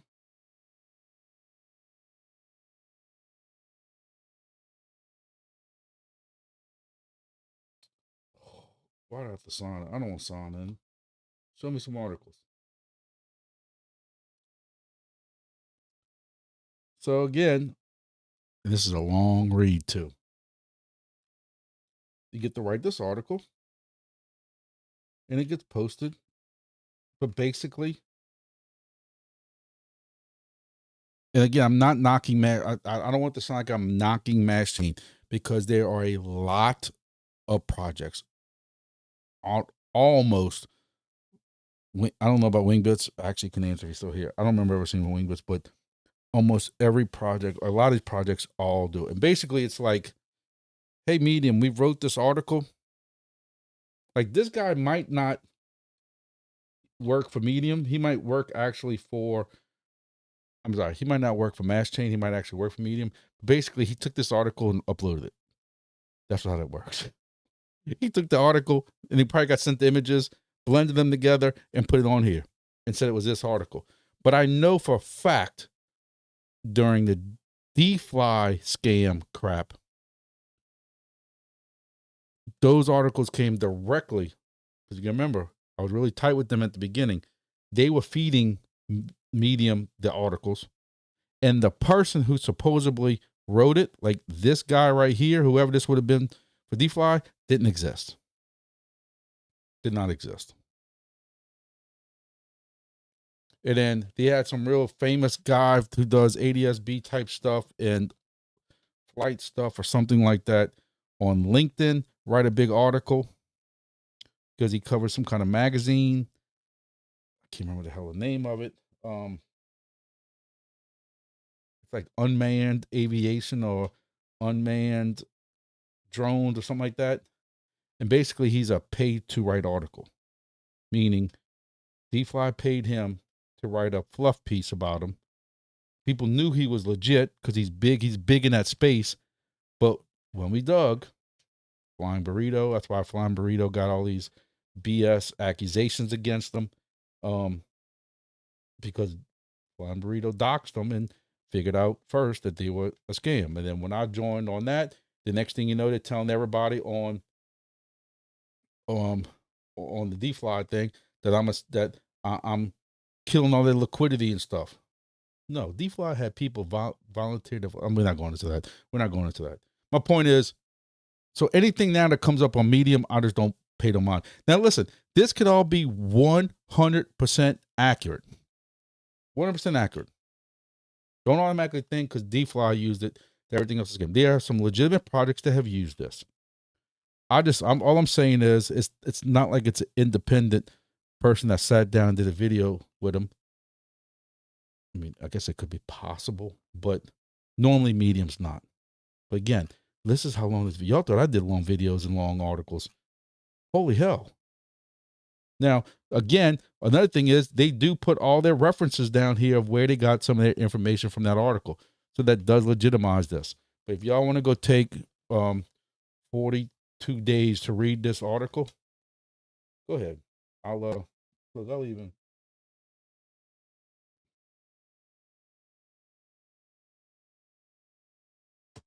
There you go. Anybody wants to read it. So Axie says these are just big blog posts. You get money if people read it. It is their original premise. I think we use Medium for the first, meaning Wingbits, use Medium for the first 6 months or so and bailed. They have their own blog section now on the site. So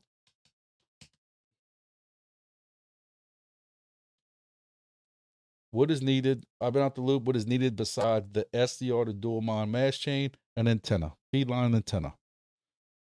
You know, it's completely different megahertz from Wingbits, so you're not using that Wingbits antenna.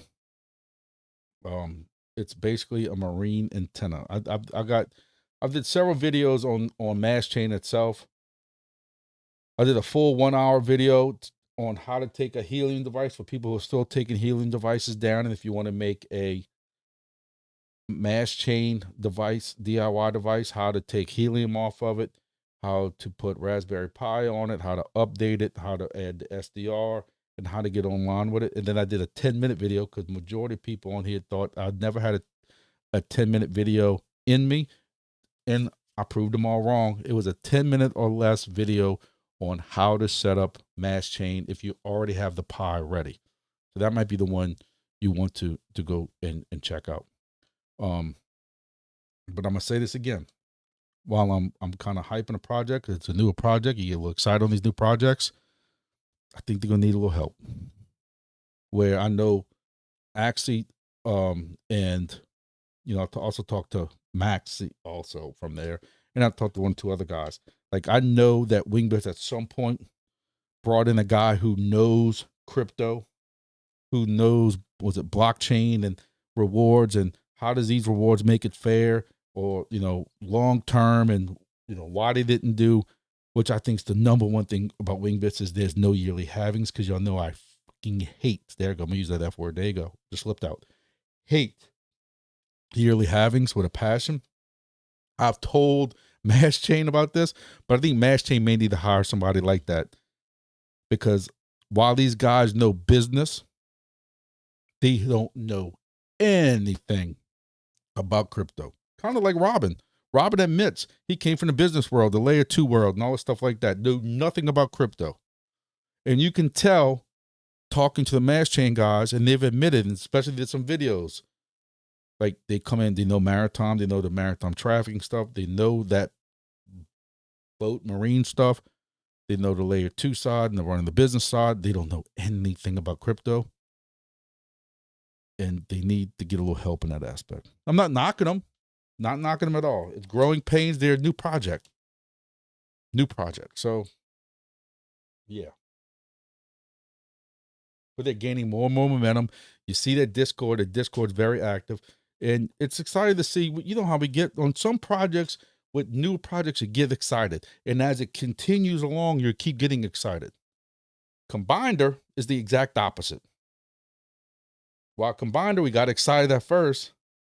Hey, and we also need some, you know, you need some plugs that you can also turn on and off with your phone and stuff like that. Hey, I needed plugs. So Combiner, when I saw Passive Crypto Mining's video, I'm like, you know, I do need some plugs, especially for some of my Wingbits DIY devices and my other Pis, that when I need to power cycle them, as long as they have Wi-Fi close, I can sit right here and just say, hey, my buddy's, my station at my buddy Donnie's house, instead of having to bother him, who works all the time. Hey, man, do you think if you can remember when you get home at 8 o'clock tonight to go unplug and plug my station in because it's stuck? Really, all I got to do is go on my app and turn it off, turn it back on, and it power cycles. So I'm like, okay, I'll just get on Combiner if it works out, because it's a free project to join.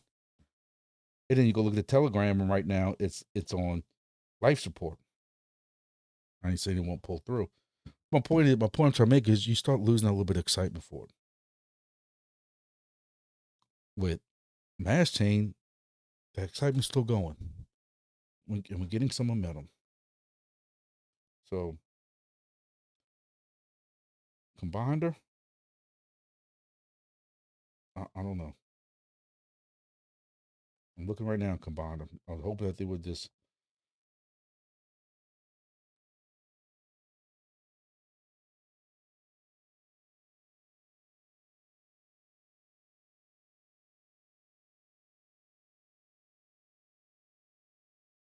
I don't know.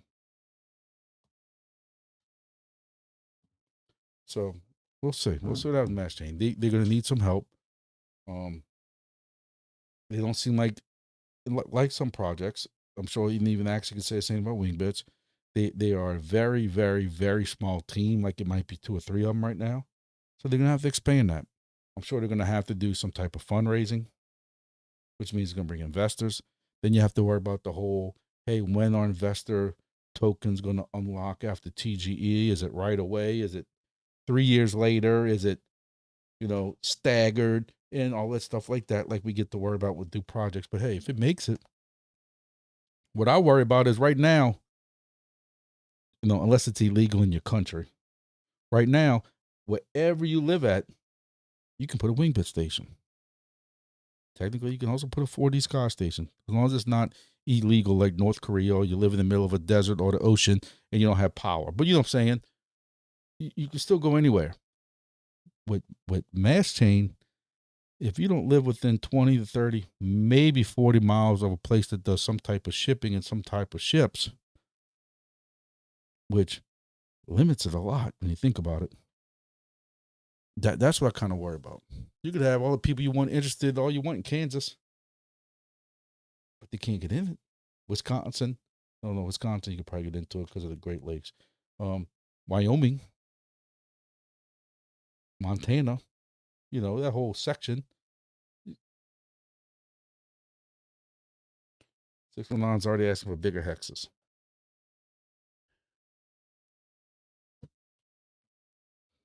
That's one thing they have been discussing is this whole hex thing, and I am curious to see that.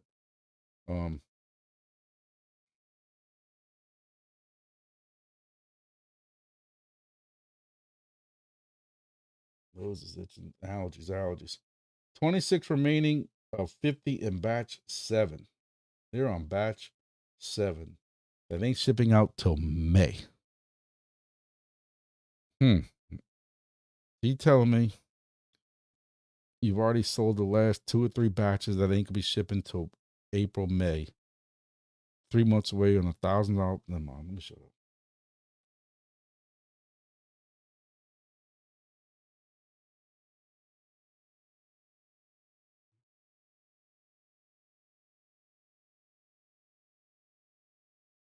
So with 4D Sky, I think this is crazy. I have not heard 4D Sky talk anything about oversaturation, people on each other's hexes. I just know you have to claim a hex.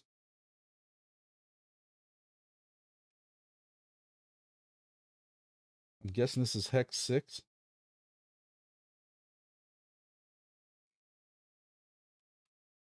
But this is filling up fast.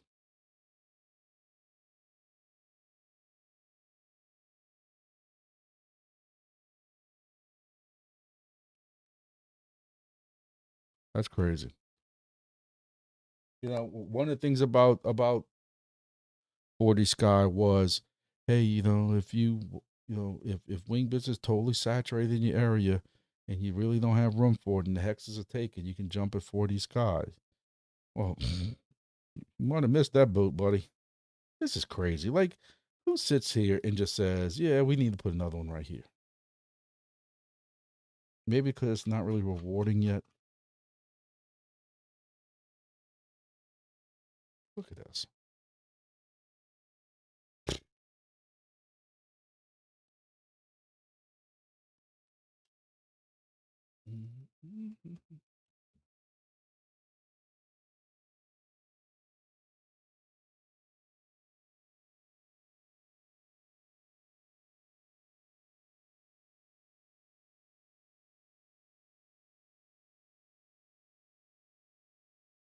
So I think this website really needs to be updated. We're back to Mastchain. Mastchain says Q1, Mastchain launches on mainnet with Mast as the token and provides validation crypto project. Like, I hope this is just like them saying that, okay, we know, because right now the token's called Wake, which I think was from the previous project. Now it's Mastchain. I'm hoping basically this is just like, hey, kind of like what Brusho did. Brusho moved from oral tokens to the actual brush tokens, but they're not full mainnet yet. They're not full. They're not on CEXs. You can't sell it, not like that. But hey, we're actually giving you now token brush or Brusho, whatever the hell it is. I'm hoping that this is all this means. There's no way this project is anywhere close to sniffing TGE mainnet. Like, nowhere. Maybe Q1 2027. Which again, I have no problem with because this project is so new. And it gives me a chance to put up, 10 more DIY devices. What I was trying to find was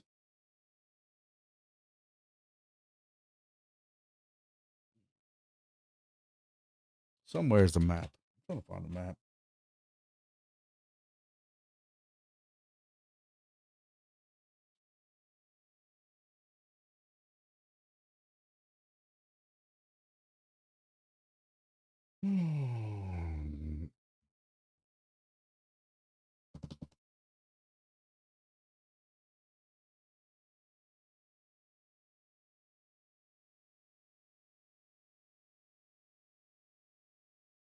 This is what I'm still getting right here.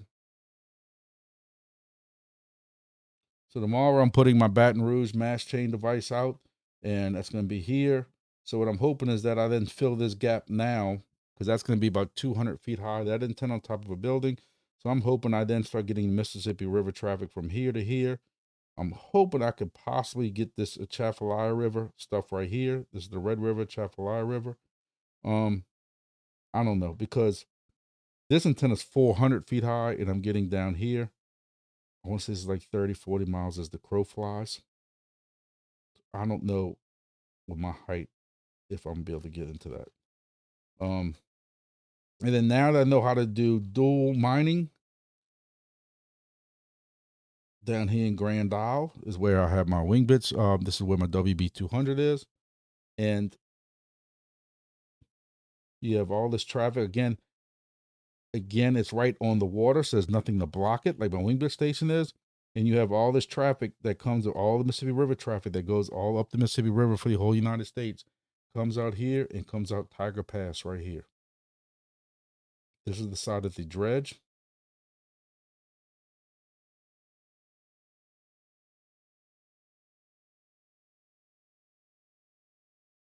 Yeah, so even though this is called Main Pass right here, everything comes out right here. I think that's Tiger.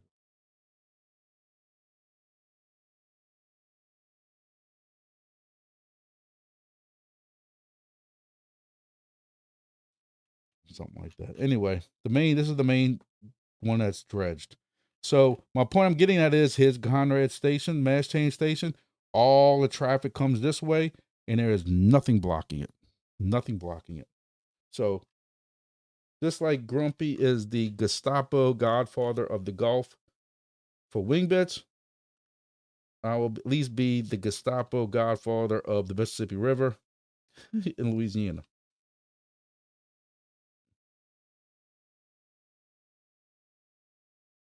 And I might be able to get something up here. I don't know yet. I might be able to get something up in here. So yeah, so Mastchain, now I know how to do dual mining, and I don't have to provide a pod for every device. It just opened up my world to a bunch of different things. That other station I was telling you about is right here, my other Wingbit station. Because the Wingbit station, if y'all saw Robin's article of the day, or somebody's article on Wingbits about the amount of helicopter traffic that needs tracking off the Gulf of Mexico, I spoke up. That was on LinkedIn. I try to keep that as professional as possible, but I stepped in and said, Grumpy is providing helicopter tracking for Wingbits. Because if you ever want to see something funny, Monday mornings, 8 a.m., go look off of this Gulf of Mexico onto this off Grand Isle right here and out of Morgan City right here, and it looks like your monitor got swarmed by mosquitoes.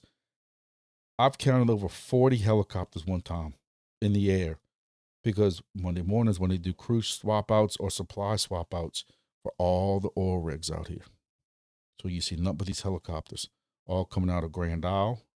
They come out of Port Fourchon, that's Port Sulphur, Port Fourchon down here, and Chauvin, Houma, Morgan City, Thibodaux. So y'all thought Boudreaux and Thibodaux was just a joke, but it's actually, the town's called Thibodaux. But anyway, so Grumpy's going to have a Mastchain station here, because as you can see, you got the intercoastal waterway that comes all through here. Intercoastal waterway. So telling y'all, now that I can do dual mining on Mastchain, gonna open it up. Still gotta go buy a $35 or $40.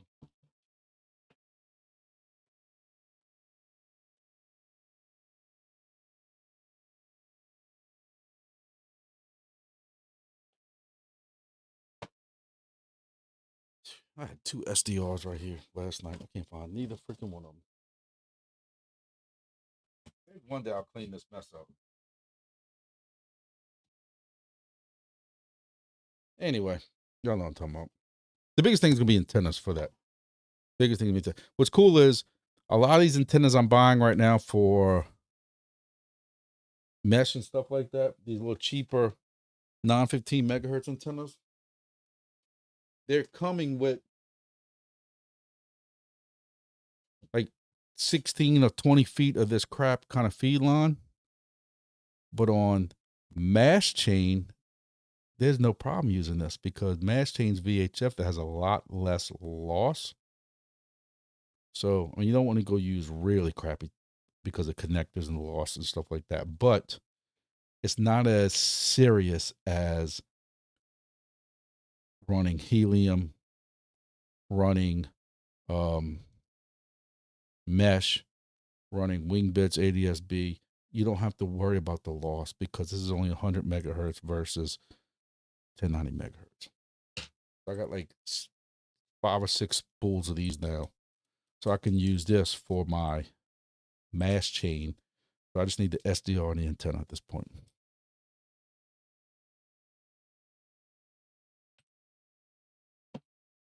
And that push comes to shove really. I really need to get a station up right now. I can always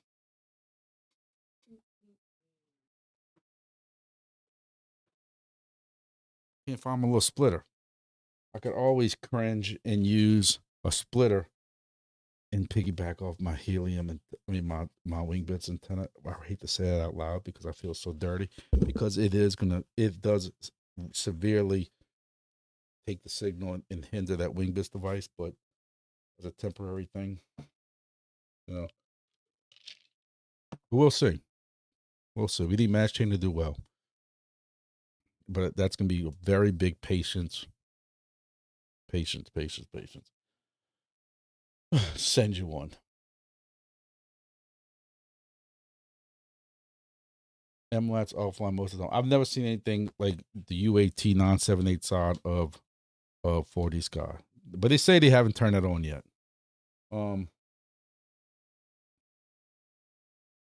See, 619 wants to complain about bigger hexes and all that stuff like that.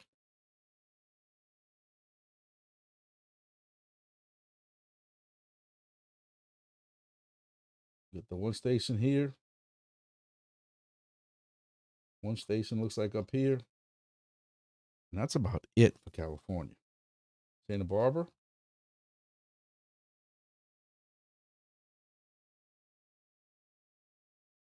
San Diego looks like they might have one.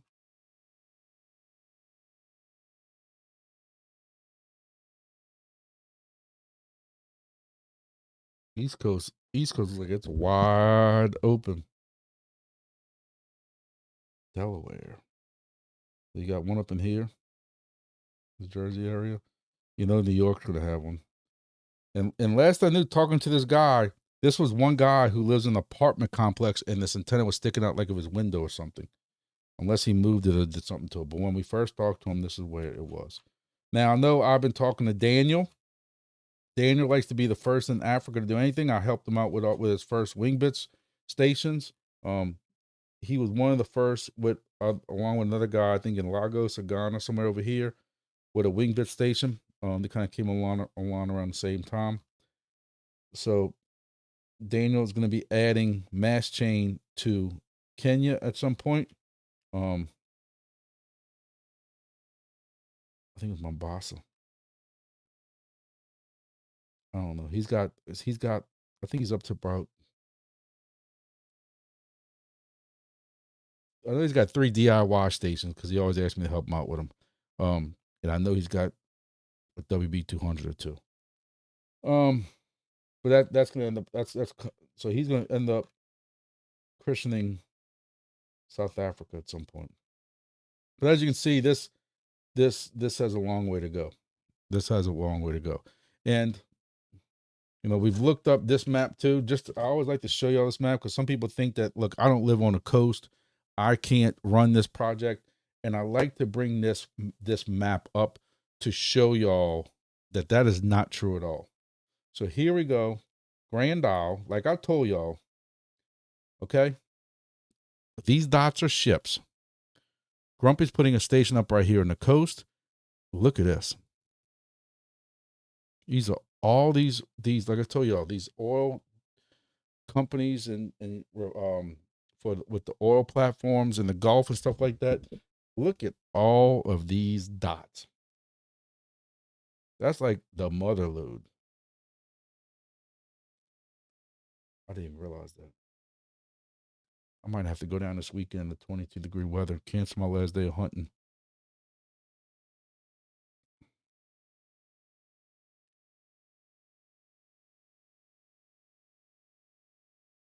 Try to blow it up for y'all. So I was saying, you can see this is the intercoastal waterway. For those of y'all who live down in the south, y'all know what I'm talking about. The intercoastal waterway that goes all the way. You can just follow the lines. So when we used to go to Destin in Florida as a kid, I mean, I brought my kids there. You would see all these ships going through here, and basically the intercoastal waterway is just a way for ships to get through without having to deal with the Gulf, deal with how rough the Gulf gets and stuff like that. And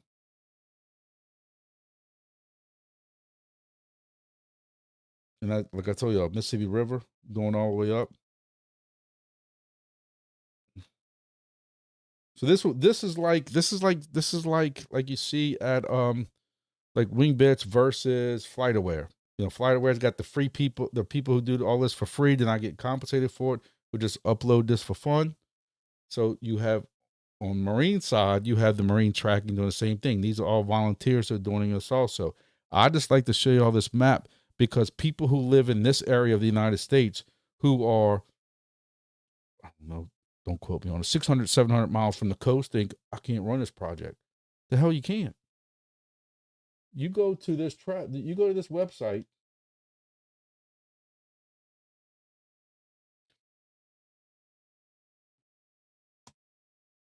And this website, you can zoom in certain areas and it will show you that there's still places that you can run this. Oklahoma. And you're not getting paid right now. You're just getting paid to cover something in a hex right now, if I'm not mistaken.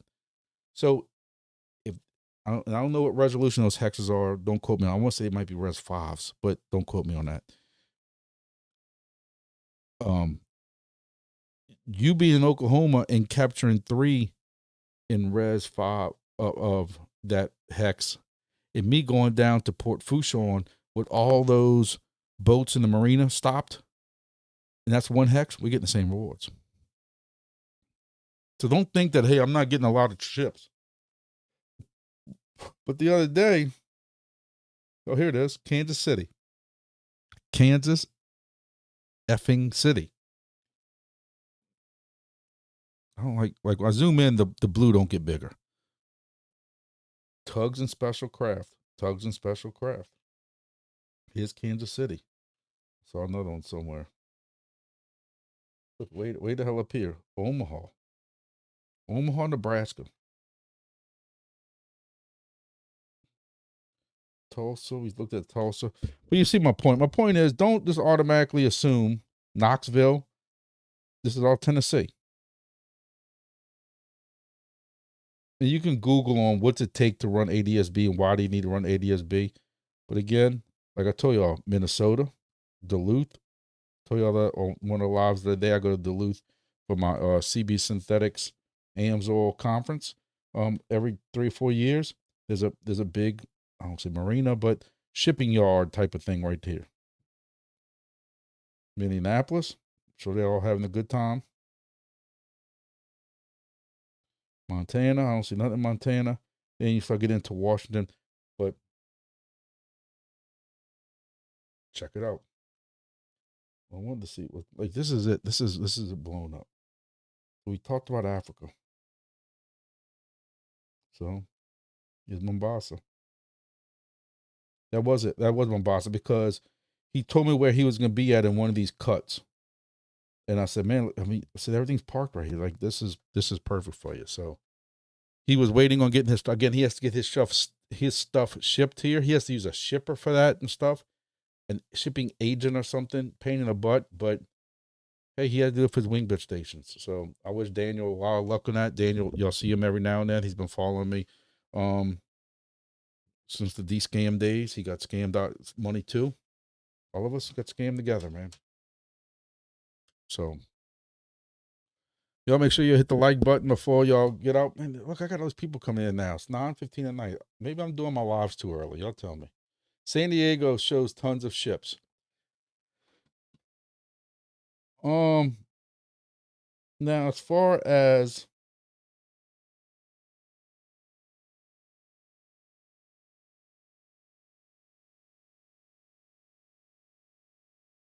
San Diego does have a lot of ships. Yes. So your question though is, as far as Mastchain's concerned, there was one, at least one in there. So the way, and what we're arguing for right now is the way that the rewards work is if this is only one station, and I think at some point they're going to have to show us where the stations are. But if there's only one station covering this, then you as the second station will get 100% of the rewards for those hexes. Then what happens is after more stations are added, it starts cutting down. And that's what all of us are fighting about. We want them to be kind of like, I think it's like GeoNet or whatever, where the people who took the effort, we're taking the chance right now and the gamble that this project's going to be successful. So we're going to put the money up to set up these stations right now. If somebody comes in 6 months from now, they shouldn't be stomping on our rewards. So they say they're listening to us. We're waiting to hear about it. Then they wanted to do some kind of stake where you would have to stake so much to get, keep rewards or hex. I was just dead set against that. When you want me to start staking stuff, we're not even close to TGE yet, mainnet. You talking about me staking all my stuff like I'm putting a lot of money at a point, like in a minute towards this. I don't want all my stuff locked in staking. I understand it's safer for the project, but this isn't charity work either. So I think San Diego, depending on where you want San Diego, this Hotel Coronado. I'll tell you all the story. I thought somebody was screwing with me. Me and at that time my fiance were eating at a restaurant dinner. I get a phone call from my office. This was 7:00 at night that says tomorrow morning, 7 a.m. you have to be on a flight. You're going to San Diego. And I'm like, man, who put you up to this? I don't want to hear this. And I literally hung up.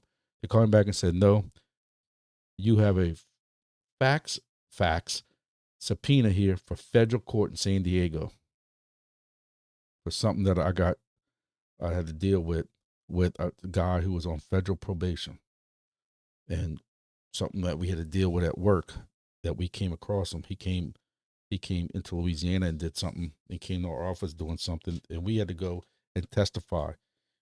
And his attorney called us, and his attorney tried to subpoena us, hoping we wouldn't show up and get out of it, and he would get off the probation and not be held. And sure enough, 7 a.m. next morning, out of New Orleans, me and somebody else from a different office were on a plane, went all the way over there, showed him in court that afternoon. His attorney asked for a sidebar, and that was it. Next day, we were back on our way home. Didn't get a chance to sightsee. We ate at the Gaslight District. We went to the Coronado Hotel right by was it Marine Base or whatever. We did that famous hotel and stuff. We got to sightsee that much, and that was it. I've always said I wanted to go back. Reminded me a little bit of New Orleans with the Gaslight District and stuff. But anyway, I know it's a long story. I mean, but I think this is one station I think San Diego's open for right now. Not financial advice. Man, it's 9:20. We're going 2 hours long. People complain that my live's too long. CMH says, hey, brother, stopping by to say hello. I didn't hit the like button on the way in. Oh, you did hit the like button. I appreciate it, man. Thank you. Nice to see you. Again, I'm exhausted, so I'm about to head out. I was up to 3 in the morning last night working and fighting and cursing out at the Raspberry Pi gods. But I finally got the dual SDR thing solved. I just gotta go edit the video now. And it's all over the place. I don't know if I have the strength of mustard through it, but we'll try. So hey, we got that done. Oh, Milkman, what's up, man? San Diego, I answered that. There's some really great personal medium pages, like people talking about how they accomplish stuff in different fields to help others learn. Easier than having your own site. That's cool. All right, guys. I appreciate it. We went, like I said, 2.5 hours. Make sure you hit the like button. I'm gonna try to get that video out on the dual thing because I know it's I'm telling you, I'm not exaggerating. I bet I've had, I don't exaggerating, 15 people, 10, 15 people ask. I probably have more than that because I've had some people who just like open Discord when I was in there typing, hey, are you gonna do a video or somebody doing a video on dual SDRs, serializing? And I'm like, yeah, I'm getting to it. I'm surprised nobody else has really did it. I know C-Man or one of them was working on it. If you're using Docker containers or whatever it's called, I'm not using those. I've had bad luck with them. Look, I know some of y'all love them. I know some of y'all think that's the only way to run stuff, but I've had a lot of issues. I like to run cron tab and reboot my device every 2 days. Since I started that 2 years ago, my Wingbits devices run nearly flawlessly. They don't get locked up nowhere like they used to. And when I tried running some containers and all that stuff, I found that even if you did the auto start, whatever it is like that, every now and then it still had an issue starting up after you rebooted. So I'm like, screw all this. Then I run Earn app and all of them too. And they're not dockered. They just, or whatever you call it, container. They just, you install as a script and it starts. But to each, whatever. All right. So I appreciate it. Look, I got 16 people in here now. I appreciate it. You know, I don't get upset on how many people come in the live because I know I get more people come in later. Not that they're gonna sit here through the whole 2 hours, but anybody who sat here through 2 hours, y'all give yourself a pat in the back, and I appreciate it. I know we got some cold, blistering colds. I'm not gonna go through all the miles again like I did. I know that somebody probably came in at 7:05, 5 minutes in and saw all these weather maps I was showing. People were like, man, I think I hit the wrong button. But it just means I don't know what the hell to do this weekend.